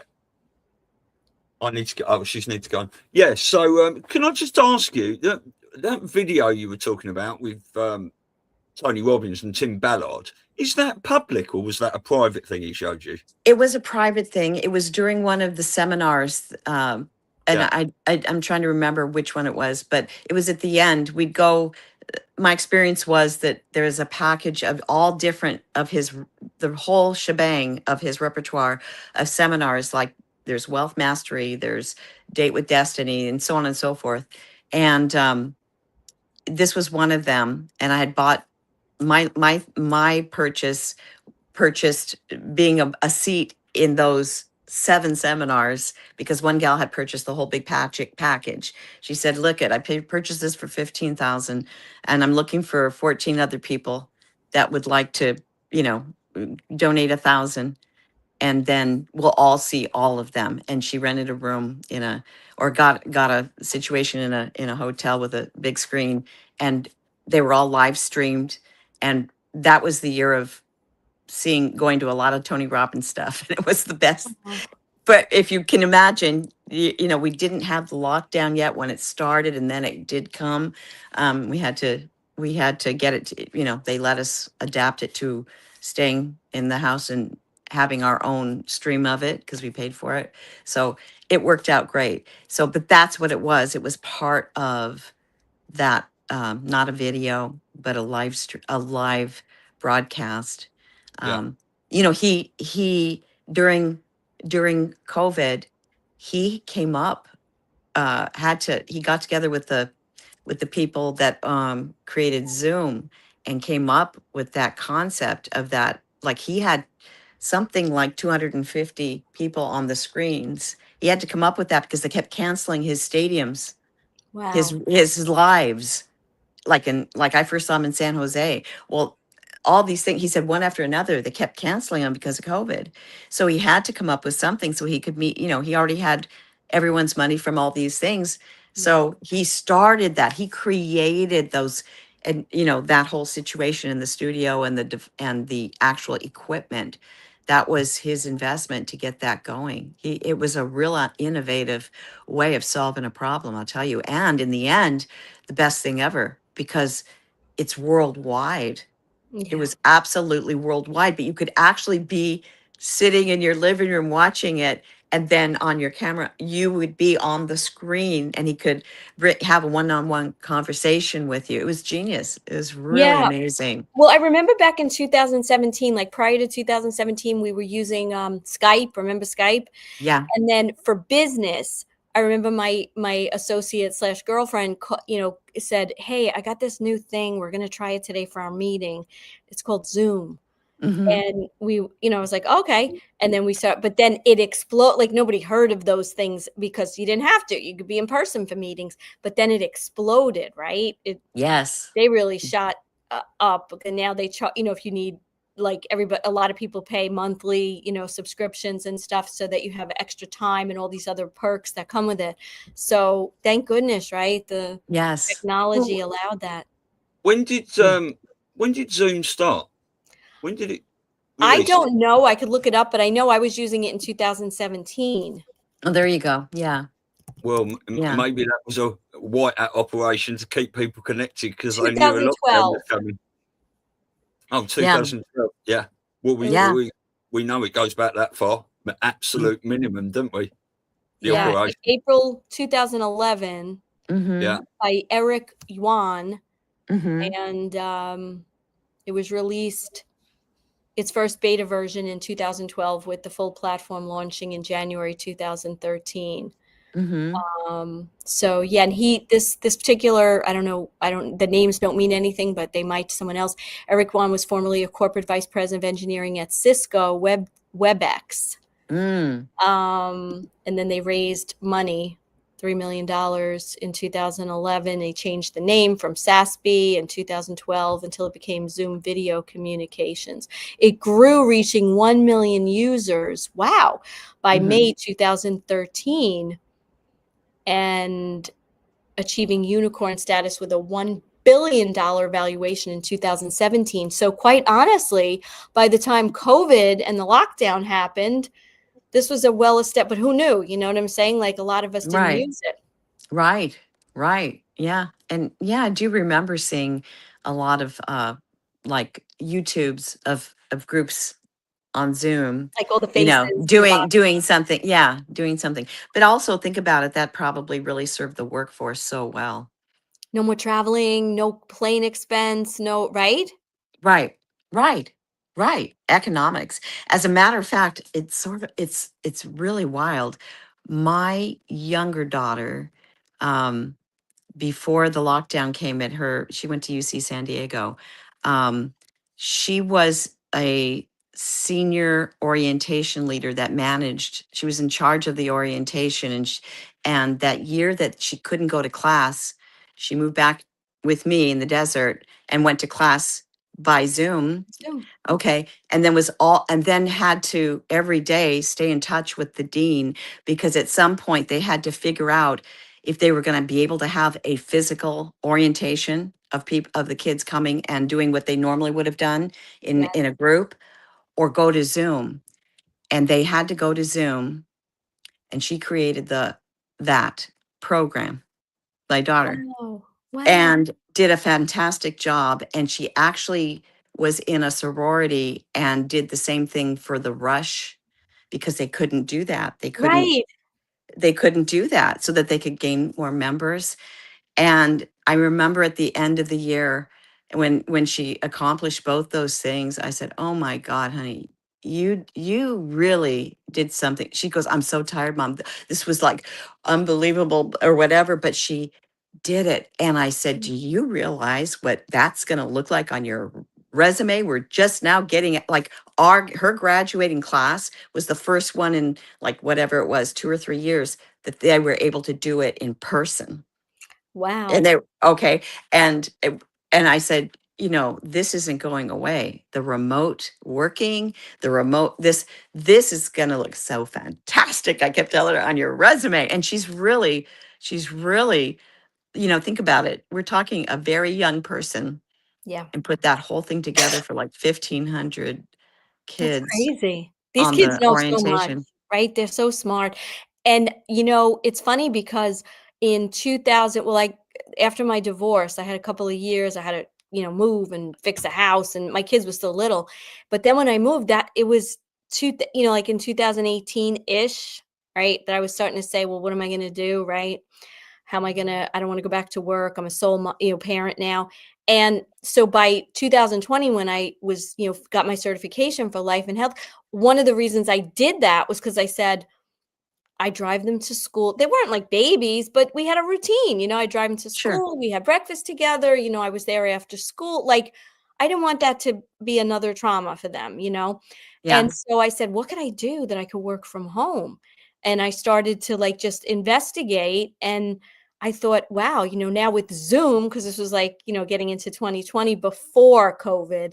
So it was a game changer for a lot of people. You know what I'm saying? Like, think Yes. about it. You'd have to either open your house up if you want to be a coach or a therapist or any of those kind of helping like you do, or have an office, Mm-hmm. right? Or go work for Yes. someone. So Yes. it really what, and then it's very different for kids, right? Don't bother mom for the next hour, but mom's there, Yes. right? As opposed to I'll Yes. be home in 2 hours. So I think for working parents, Mm-hmm. it's a big gain. Not all professions. You need to still be with your group and your employees and clients in person, but it certainly can save time. Or if the weather's really bad, you're not down. Yes. And when I was working through my certification in 2017 for the emotion code practitioner, um, I, I had to go through several cases, like about 100 of them, and be reviewed and so on. And for the most part, all but maybe 10 were done remotely. Wow. Yeah. And because they worked remotely, energy's energy that knows no Yes. bounds. And yeah, it was a great thing because during the lockdown, I could still help people. Yeah. Yeah, we Yeah. were able to, that's what saved so many of us, right? Because we Mm-hmm. could connect with um like-minded people and Mm-hmm. still have a social life, if you will. Mm-hmm. Mm-hmm. I remember having 2 birthdays where my daughter's on FaceTime, right? And she bought me dinner. And Oh, I have that so that I couldn't be with anyone, but I could have dinner with her on Zoom. I had that's two sweet. birthdays like that. Yeah. Yeah. Yeah. What can I say? But I made up for it the following year. I made up for it. And it's so funny because most of those gals are in our group of you know, aware. Yeah. Yeah. Yeah. It was really fun. They never knew each other, but I knew each of them for between 1 and 4 decades, 5 decades of my life. And I said, that's going to be a good birthday. I'm going to do that and get them together and all that. So it was really fun. It was really fun. Yeah, that's funny because that's the nucleus of my girlfriend group there, and they're all really, they're pretty good friends with each other now. They never knew each other till we put them That's great. You together. But I was expanded. just determined, no more alone birthdays like that. No Yeah. more. Yeah. Yeah. So, we were talking earlier about obviously the new film Melania. I've been to see it. Elisa was going to watch it yesterday, but you're going. Are you going later today Yeah. to watch it? Yeah. Come hell or high water, I'm going. Have you seen it, Robin, or are you planning to see it? Say the name of it again. I'm sorry. Melania. Melania, What's the that? new film about Oh, Melania. yes. I'm going to see it. I just saw something online that you could see it through the UK. There was a link. It was on my iPhone that you could see it. You mean where you don't Yeah, have to go to the physical theater? something like that. I mean, it would Really? be ideal. It would be ideal probably to see it in the theater, obviously. Yeah. Yeah, I mean, Yeah. there would be loads of people having moody streams and all sorts of stuff now, wouldn't they? My mate Malcolm said on Facebook earlier, actually, I always take Marmite sandwiches and a flask of coffee to the pictures. Well, if you come to the cinema with me, Malk, I'm not having Marmite sandwiches, thanks very much. Can you do me a cheese and pickle or something? Yeah. How fun. That's not my Huh. game. Well, that'll be fun. We'll have to compare notes. It is. I'm not. Elisa told me I'm not allowed to talk about it, but there's plenty of comms in there. I'm looking at this. I just looked it up. I typed in, "Can you view Melania remotely?" And it says, yes, you can view the 2026 documentary film Melania remotely, as it is scheduled to stream exclusively on Amazon Prime following its theatrical. Okay, so that could be. Yes, be a they've while. been promoting it. Yeah. Yeah, because it promoted it premiered the 30th, right? Which was Mhm. obviously yesterday. Right. And I love how it's Lisa, 1 hour and 44 minutes. What's that? Don't worry, Lisa. There probably won't be too many normies watching it in there with you. If you go Yeah, to no, I was just thinking it would be like if you could do that. Yeah.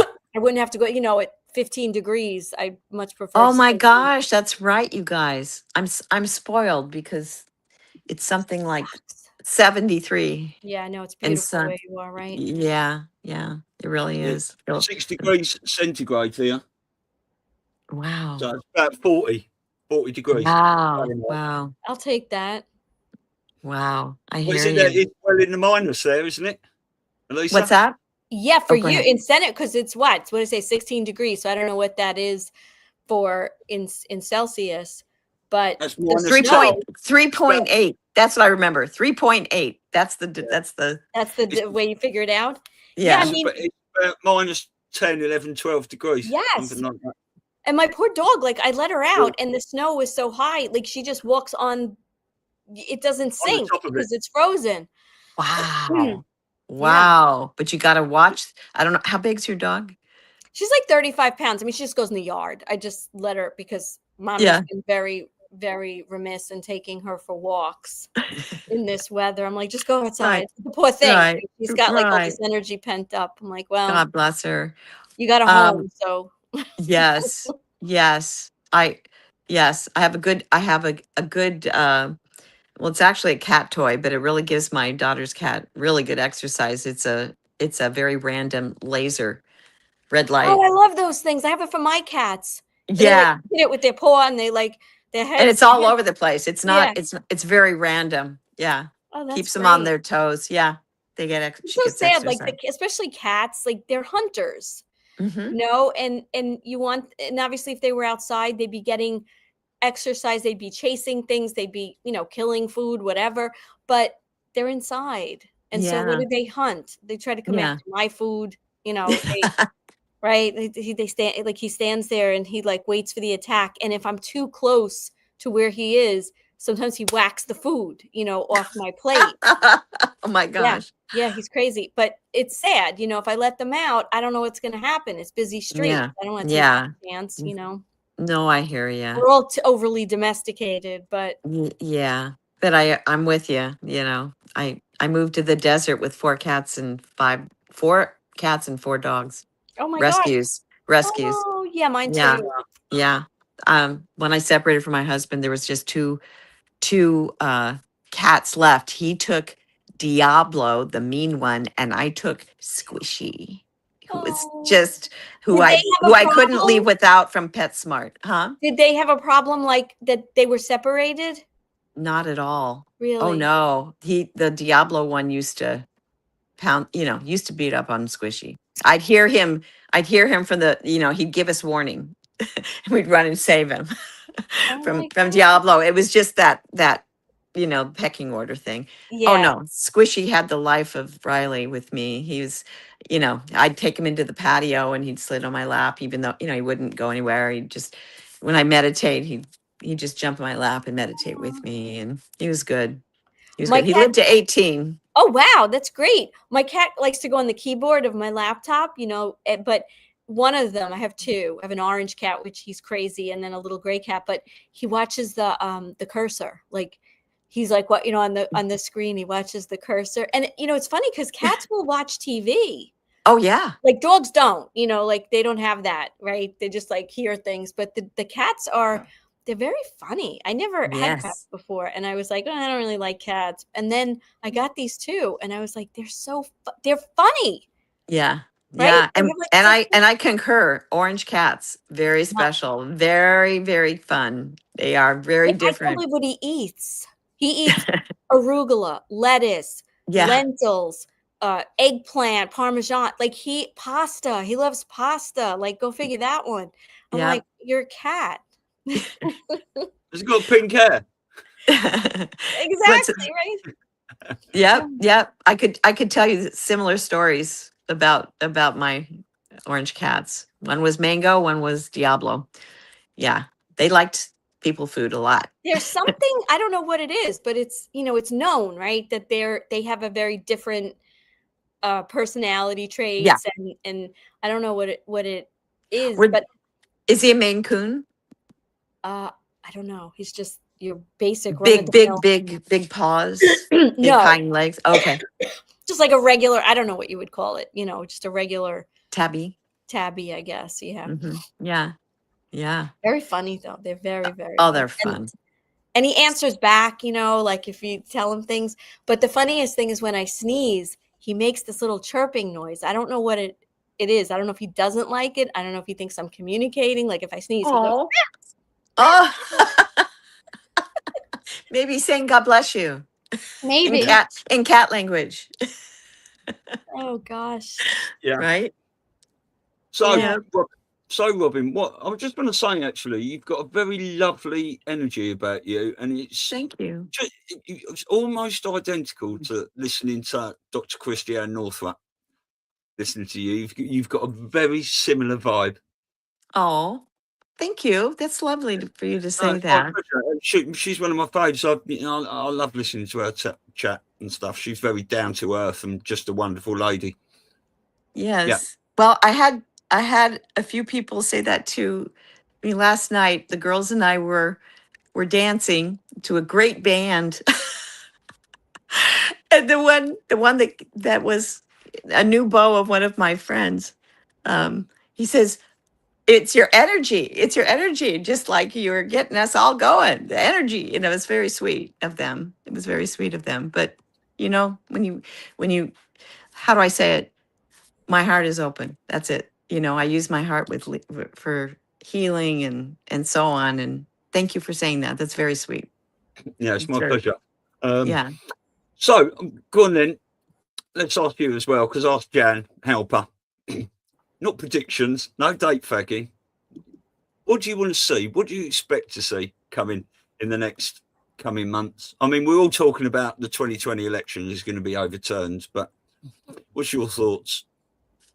I mean, I think that with disclosure, if it goes the way most of us are hoping it goes, it's going to be all good stuff. And I don't think it's going to be without challenges.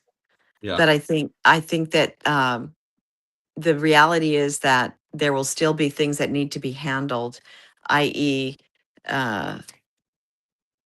let's just say some politicians that shouldn't be in that position, that kind of thing. It's a big job. God bless you. Yeah, yeah. So my expectation is that if for those that I think it's going to be a lot easier in general for the public in terms of finances, in terms of the way things are going to change, and a lot of people are really hanging on, and I think they're going to get some relief. And I think that's going to be a good thing. And I mean, I expect the prices, to change, to come down, and like they say, be in something back in what the 70s level or whatever. I've heard a few different versions of that. Yeah. But our money will be worth something. And I think it's going to be a good year for all the people in our position, because it's going to feel good for things, knowing that we're going to continue with good people in the big seat. Exactly. And well, I still believe we're going to have some sort of potential scare event, maybe precipice moment, because it's got to really hit these people that are still not paying attention yet to get as many on board. And I don't know how that's going to look or how that's going to be, but we're all prepared. We couldn't be any more prepared now, could we? No, and you know what? I found that, at least my own coping mechanism, it's really easy when you're thinking it's going to happen any minute, which I do feel, but it's real easy to get obsessive with just watching and then getting disappointed, and then watching it's going to be Tuesday and then getting disappointed.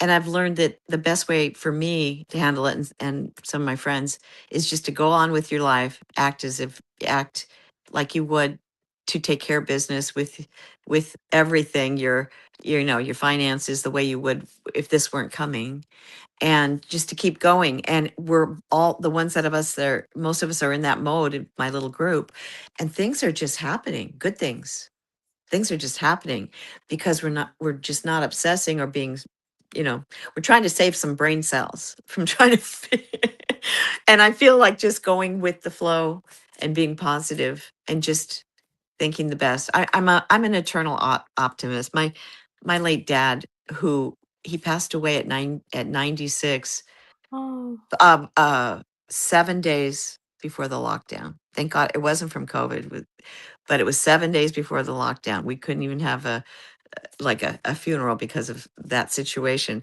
But he was such an optimistic man, and I've it's rubbed off on me. He was like president of his local Optimist Club out here for 10 Oh. years. And then he was elected lieutenant governor, optimist governor of the state of California for a term. And I can remember going to those little banquets where you would, I knew the optimist creed back then, like at 5 years old. I could tell you, meet everybody, give everybody, living creature you meet a smile, that kind of thing.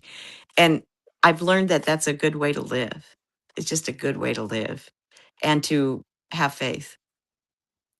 And to have faith. And that when you say energy, it's coming from thinking the best and expecting the best and Yeah. all Yeah, that. love, not fear. And Yeah. Mark Atwood says it the best, I think. We are all apocalyptimists. Well, that's just it. Like, if you look at our community, right, we all are very optimistic, but what weaves through that for all of us, because we've been through so much, and is a no nonsense, I don't have time for the bullshit. So we can sometimes come across that we're angry, or, Yes. but it's just because we've gone through so much research and so much information has hit us, and then personal experience of being shunned or told we're crazy, or cast out a little bit from our former groups, if you will, versus the soul family that we found. But I think with that optimism also just comes a bit of, not impatience for time playing out what has to happen, but impatience for people who just refuse to just look at the dots that are out there. I mean, if you think about the vaccine, right? Forget about your view. Forget about if you're for a vaccine, you're against a vaccine. Forget about if you believed COVID was a threat or not a threat.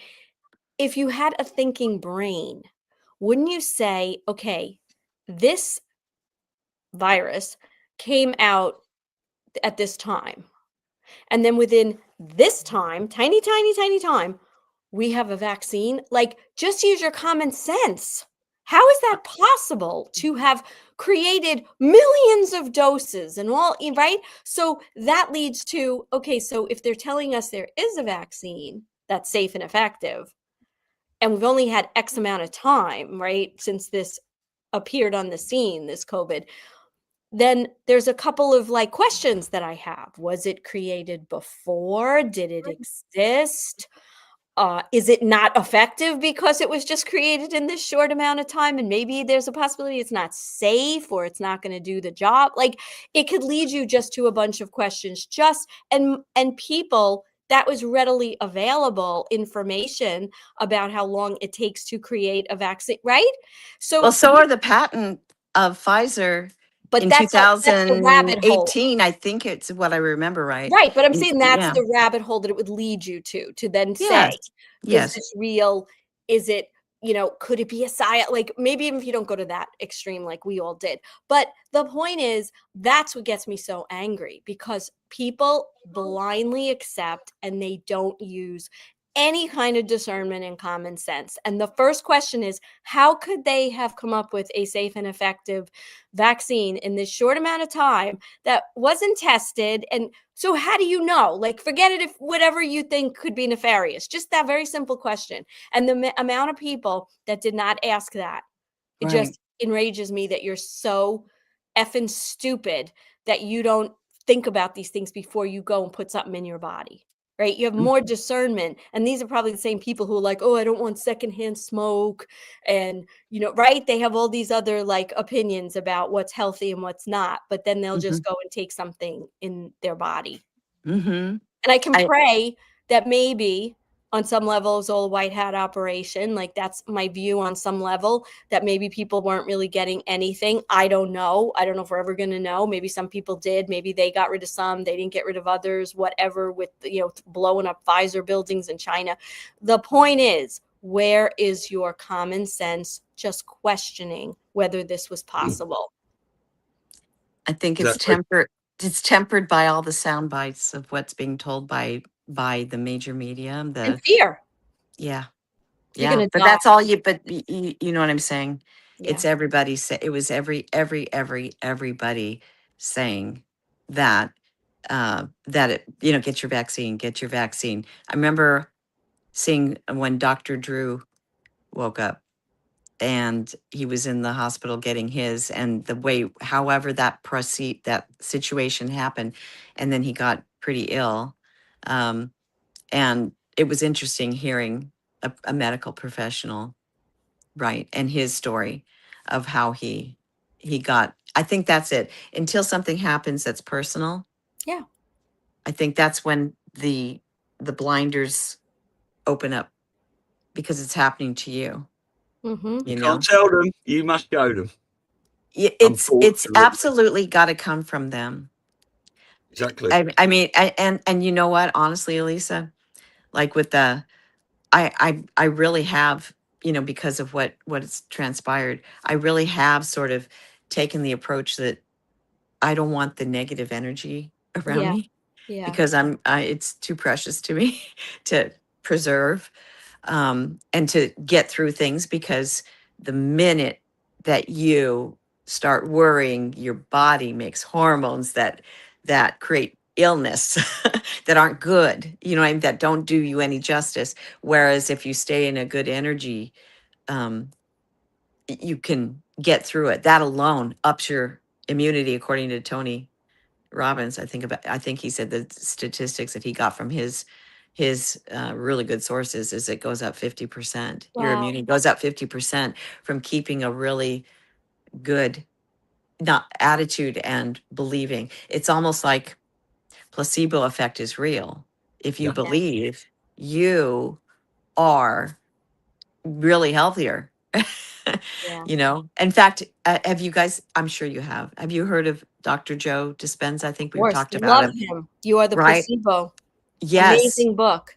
Yes. And I actually, I haven't been in one of his events, Me neither. but his, my doctor is like his best friend. Really? And the other doctor, it was a pain management situation, but they had a lot of holistic and medical things that you did in healing after one of an auto accident. And I'll tell you what, it's amazing what they're healing with, sending love in an elevated state Yes. to the person they're trying to heal. And I have a group that there's 21 of us that send. As a matter of fact, I get a little alarm, and then I send them all the texts, the groups, all the Oh, people. wow. I would love to be And involved in that, by the way, Robin. I okay, do that sort of on my own, but obviously in numbers and the in numbers is where frequency.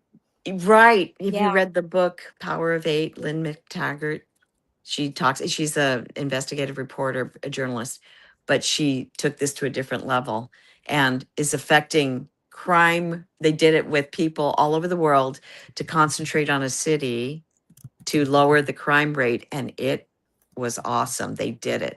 It was amazing. I've heard about that. I'm just getting goosebumps telling you. And Yeah. we've had a lot of really good.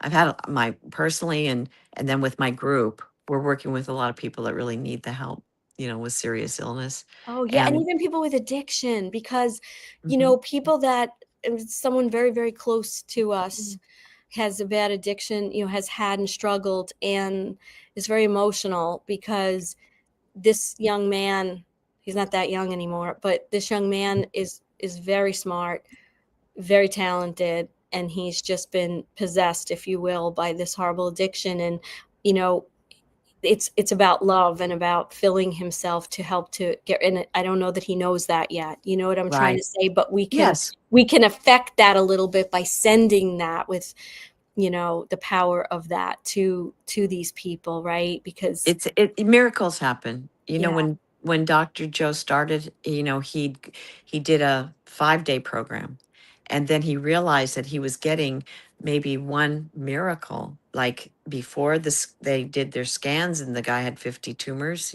brain tumors. This is what out of what he had said.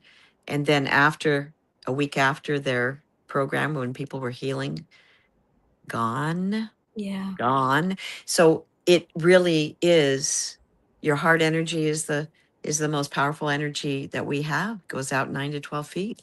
And if you have, more than one person, it's two things happen. Number one, it's an amazing magnified process or accelerated process.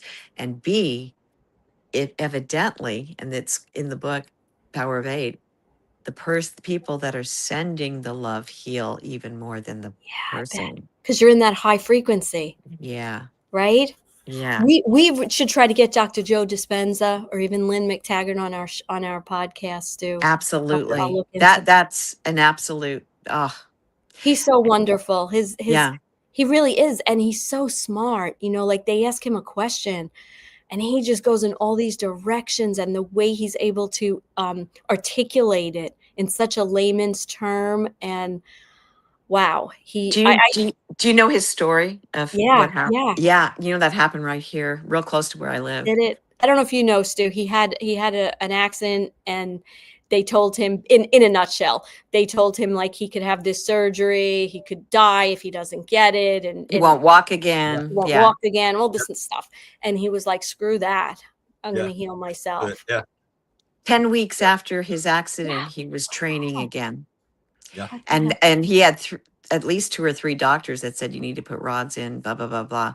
And it was with his pure meditation, because because of his background, he meditated on his whole back and putting it all together. And I believe he's, if I remember right, it took him 45 minutes to mentally reconstruct his back in his meditations. And if he faltered, he'd start from the beginning. But then he started getting it right, and he started healing. And I mean, I guess he was thrown several feet from an SUV in that Ironman marathon. This was a real serious injury, and he had no surgery. In 10 weeks, he was training again. That's amazing. That So you think shows of you all the sick power. people that just are so deflated, and the doctor said this, and the doctor told me that, and I have a condition, and I love the people who have conditions that there's no hope for. Like, it pisses me off when they're like, "No, you don't understand.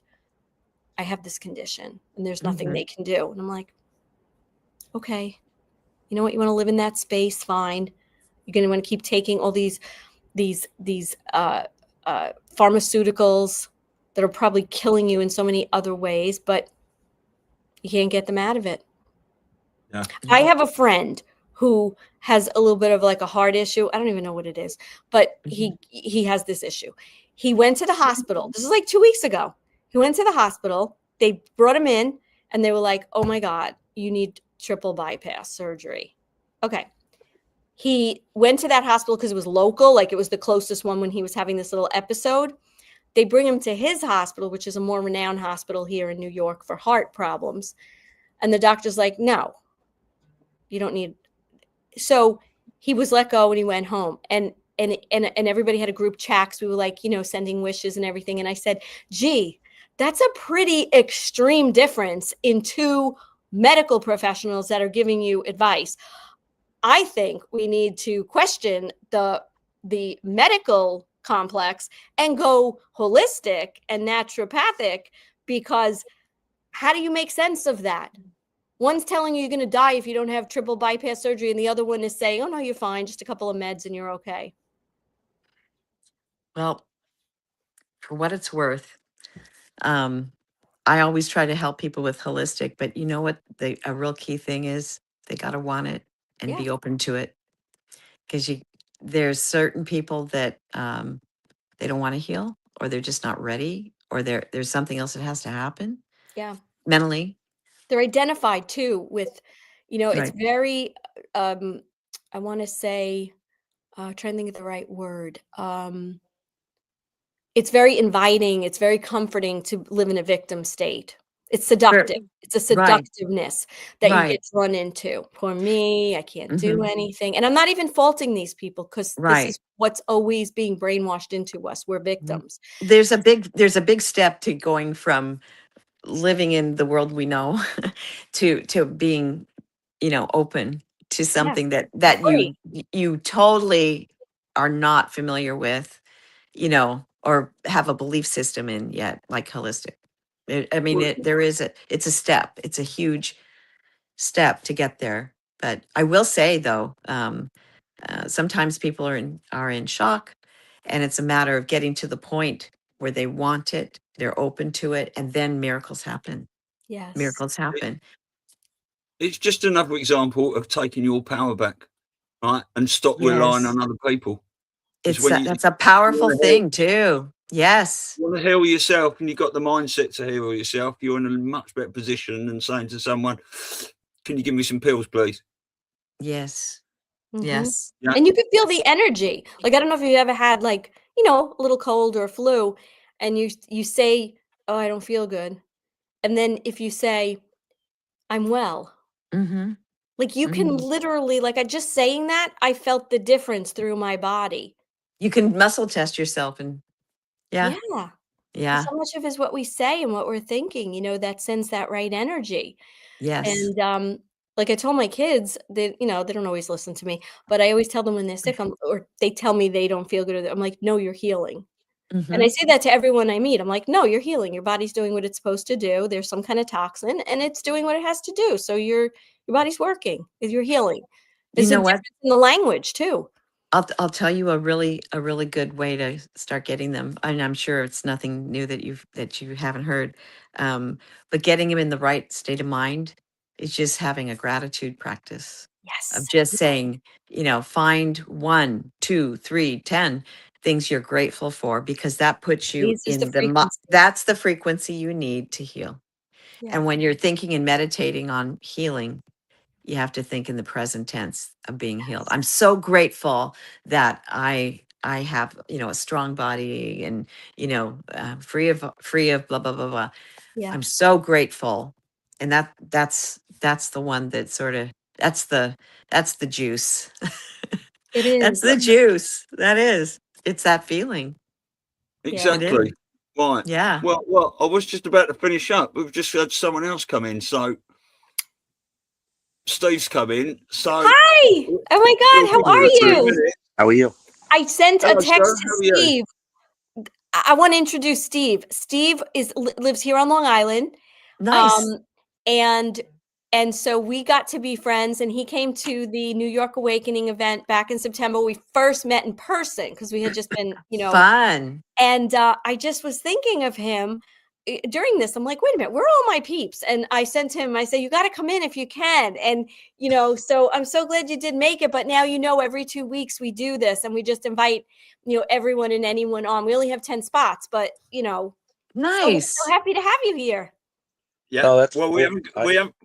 we haven't got to 10 yet. We've only got to 4 so far as a maximum, haven't we? But it's good. And I like to say it's the more people come on, obviously, the less time people have to talk. And we're trying to keep this to 2 hours. We're 2 hours 10 already. But as soon as you come in, Steve, I'd like to give you a good 15, 20 minutes just to, tell your little story or whatever. I just want to say quickly, because Wendy said in the chat, shut up, Stu. That was when I was talking about Elisa's cat having pink hair. Now, that was just a generalisation. I don't think everyone with pink hair is, and in fact, if I do meet anyone with pink hair, the first thing I would say to them is, what do you think of Donald Trump? And I know, Wendy, you would give me the right answer for that question. So I just wanted to get that out. By the way, Robin, there's been lots of love in the chat, and thank you. Great comments. I like to concentrate. But Steve, lovely to meet you. What's your story, sir? Yeah, no, for sure. I see that, you've been live for, your amount of time that you usually dedicate to. I can always come back in. No. We got 10, 15, 20 minutes for you, sir. Definitely. Yeah, no, I just thought of after Elisa. I apologize for jumping in a little late. I just saw her text, so it all kind of works out. But I don't know if Elisa wants me to kind of tell my story of with what I told her about my job and my employer and what had happened with that. Yeah, I don't know if that's something you want to talk about quickly. Yeah, just quickly then. How long have you been away? Yeah, for sure. No, I figured for I figured for all your listeners over there in Australia, they would get a little bit of a kick out of this. But yeah, going back last year, we actually I worked for the Postal Service and been there for 30 years. And we had a couple of managers walked out of the building in handcuffs. It was the first two were disclosed as extortion and money laundering. And it kind of led to that was last December 15th to be exact. And I happened to witness it personally because the inspection service likes to perp walk people out of the building when they arrest them. So it's kind of comical.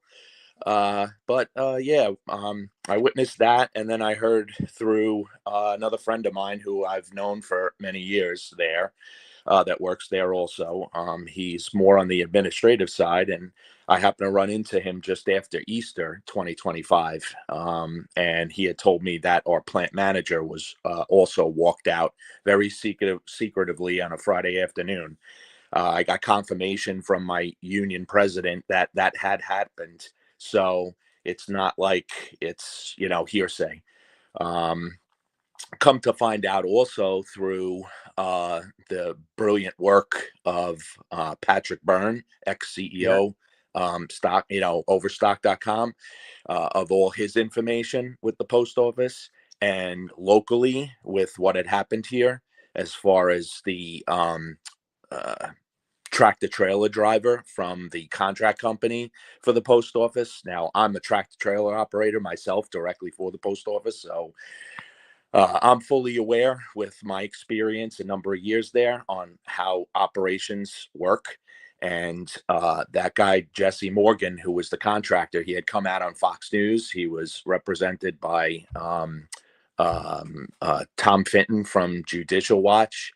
And there was another, I forgot the name of the company, but anyway, he was represented. And basically about a year and a half later, he come back on Fox News and he was 100% vindicated that his story was truthful, 100% truthful. So we know that that contractor, he was over at the Bethpage facility, which is here on Long Island, and basically maybe 10 miles from the plant that I work at. And the contract drivers are supposed to get late slips when they leave the facility late. And they kept refusing to give him a late slip because he's got to get paid for his overtime by the contract company. So he was watching his trailer get loaded live right on the deck, which means, all the pallets were being loaded right in front of his face. He could see the actual flat buckets that we transport like magazine size mail in, and they were all ballots. So after waiting for quite a few hours being rejected a late slip, he got kind of concerned and started kind of making mental notes. And that's what all had come out on the Fox News broadcast when he was on there, when it aired. That was back just before, I think it was like January 15th of 2021. It was right before, fake Biden got inaugurated. And, his, work had come out then.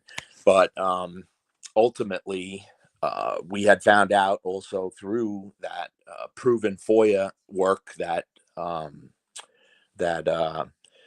the Patrick Byrne had done, that what they were doing is they were using these SEIU local. It was like a Democratic Party that they were using their union employees secretly. First using the post office. The post office uses printers to print like communications for like us workers and stuff. Certain things, like if we have to change things, they send out communications. They have a printer. So they were using their printer to print illegal ballots as to what Patrick Byrne's work has discovered. And they were using these SEI local employees or union workers from Queens, New York, to actually fill out the ballots and enter them in the stream, in the system. So the post office is 100% complicit in this. And also you had proven proof come out from Patrick Byrne that through the Amistad Project and Tom Fenton from Judicial Watch, that the story of Jesse Morgan, the driver, of those ballots that, was held late at the facility, at the Bethpage facility, he was a driver from Harrisburg, Pennsylvania. And with that, why were ballots from New York going to Pennsylvania? So that's why he questioned it. So it was kind of funny, but he was actually the actual driver, Jesse Morgan, was actually 100% vindicated. He was taken somewhere to give a statement, and I have a suspicion where it is, but I'd rather not say right now. But I think it was somewhere also on the island. He was taken and tortured for 9 hours to not give up or divulge any of the information. Yeah. That's a proven thing. That's publicly stated. So it's not coming just from what I know, but that's also an account from Patrick Byrne. So there's a lot of stuff that is going on that's very nefarious. I've seen a lot of changeover with management at the post office locally. They've tried multiple times to institute new policies, and it's almost like they're running around like a chicken without their head, with the head cut off, because they try to institute something and it fails so quickly. Management is just they're off the wall.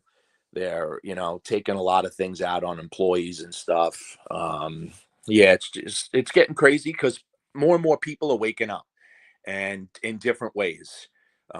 Yeah, it stinks that it's going as slow as it is for some of us, but people are getting it. I'm talking to a lot of people at where I work, and I'm kind of educating them, showing them where to go, introducing them to different things, and having them do their own research. So it is making a difference. It's just, unfortunately not as fast as we'd like it to go. Well, it's just a slow, drawn-out process. We understand why, but it does sound like a lot of people have fucked around and they're finding out. Yeah. Yeah, that's good. All right, well, I'll tell you what then, because we're quite late in the show. We do this every couple of weeks. Lovely to meet you, Steve. There's some great information there. That's Steve's your friend that you were telling me about, Elisa. Yeah. So you're gonna meet him at the New York event, right? Because you're gonna be coming to that. Yes. And yeah, I just want to say that obviously, because we're doing this every couple of weeks, if you want to come on at the start of the show next time, you can talk about your story a little bit more. And, anyone that comes on, it's like Robin's come on today and we have Misty on, but Misty came on, she gave, she talked for a long time because she was on her own. The more people come on, the less time people have to talk. But if you want to come on in a couple of weeks, Steve, at the start, and we can have a good chat with you. Yeah, no, that's awesome. I've always had that ambition to want to do, some type of a podcast just to get some information out, especially locally. I had kind of a friend of mine that was living up here. He's kind of just like a nomad, just had really nowhere to live. But, bouncing around to friends' houses and staying there, a month at a time and stuff. But he just he likes it further down south. And that's where he's been. So I haven't really had any interest from anyone else to want to do it. But, to get on something like this, it's kind of a stepping stone for me. So I definitely appreciate the invite from Elisa. She's awesome. So glad to have met her. And it's just it's great stuff that everyone's doing. It's really blowing up. It's getting crazy. Some of this stuff Mel's been putting out, Mel Carmine. I mean, he's amazing too. I just have ambitions to want to do what he did with open up an EE Center studio around here. So that's kind of why, one of the reasons to network, start becoming friends and knowing you guys and getting into the scene, because, I definitely have that heart for wanting to help humanity. It's just a matter of not having the finances just yet, but That'll Well, so come. many, you know, the thing is, Steve, we should definitely talk separate because I put a whole plan together and I think we're going to find that there's a lot of us. And if we could kind of pull together the realization of making this all happen, you know, sooner than later, or getting the wheels going can happen, because New York needs the healing. I mean, not that every place doesn't. I'm not trying to, but like, it's really bad. And the spell that everybody's been under in this state. And I think that, you know, I always thought like, I want to get out of New York. I can't stay here. And then it's like, yeah, but so many people need the help. So, you know, what do you do? Right. Sure. Yeah. Yeah. You have a very compelling story, Steve. It was really fascinating. My Oh, goodness. thank you. Yeah. I appreciate it. I'm Yeah, I sorry. love I missed No, the that's broadcast. cool. I can go back and rewatch it. So catch I, it, I, catch I, it on the replay. So yeah, no, I, definitely looking forward to it. I look forward to chatting you some more. If you do start your own podcast, try not to have that very, very large arachnid behind you in the show, because you might put a couple of people off with that. That was I don't know if you could see it. Holy shit. Unfortunately, yeah, she passed away a few years ago. It was a Goliath bird eater. Ironically enough, my wife's cousin's son actually is a entomologist, and he studies these things. So yeah, he happened to breed a bunch of different tarantulas, and in a study to eradicate the fear of why we have this inbred fear of, you know, spiders and tarantulas. So I've inherited. Was it friendly? Like, oh yeah, she was. Yeah, she was good. She wasn't arboreal, so she could just basically stand up on her legs. She wasn't even at full size. Wow. Yeah. So like that picture, she's like the size of like a dinner plate. That's just an actual molt, if you could see it. Yeah. Oops. Yeah.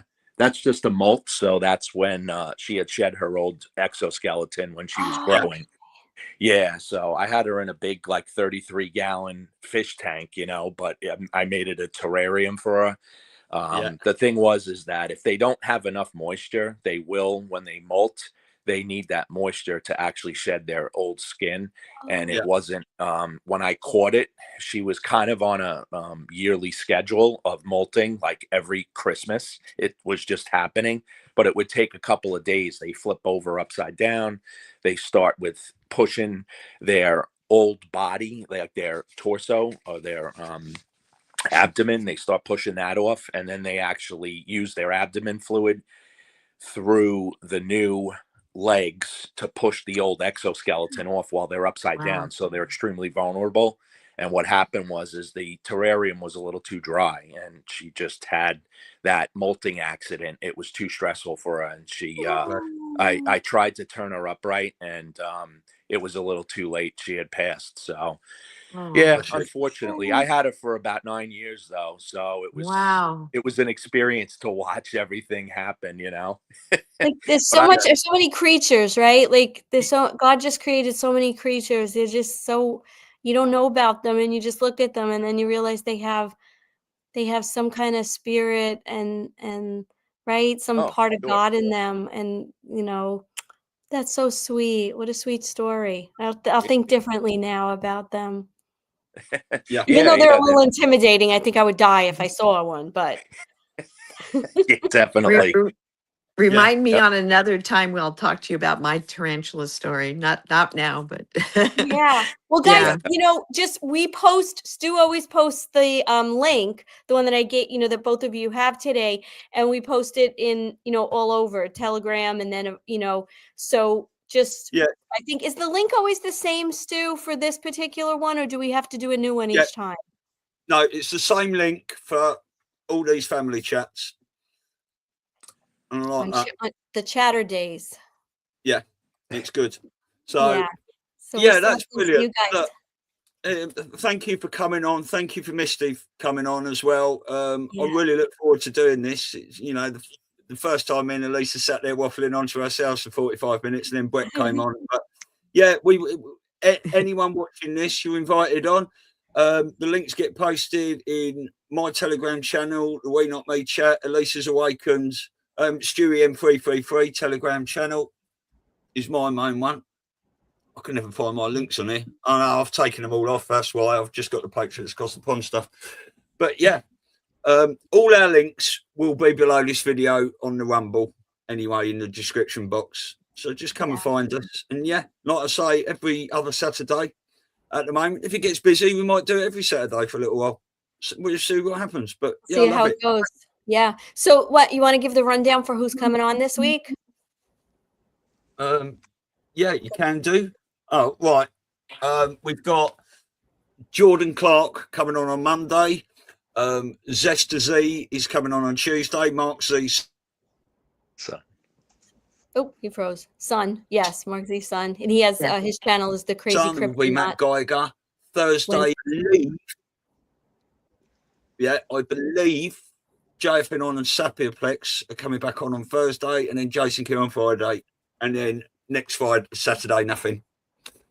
Yeah. So brilliant, guys. Thanks for coming on, Steve. Hopefully we'll see you in a couple of weeks. If you want to come back on, Robin, and anyone else, that's absolutely wonderful. You know, the more the merrier. We love you all. Thank you for inviting me, you. guys. Yeah. It's really sweet. Really, really fun. Well, everyone stay Brilliant. safe. Enjoy the rest of your weekend. Send in lots of love. Yes, you And too. anyone, Yeah, you too. anyone going to watch Melania? Look out for that. I'm not allowed to say. Don't say it. Don't give me a Yeah. spoiler. I'm not. Look out for the comms. But I'll finish off. I'll just play the trailer. Where we Okay. go, when we go, all people, love not fear. Keep radiating the ripples out there. See you soon. Bye-bye. Bye. Bye. Bye. Here we go again.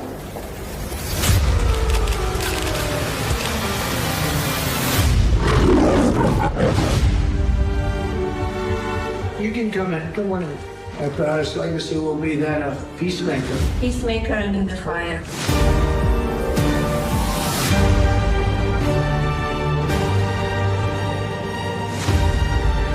Beautiful. Together with like-minded leaders, we have a voice. Is it safe? It is safe.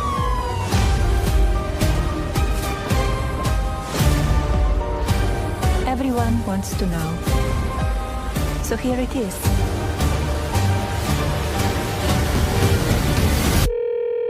Hi, Mr. President. Congratulations. Did you watch it? I did not. Yeah, I will see it on the news.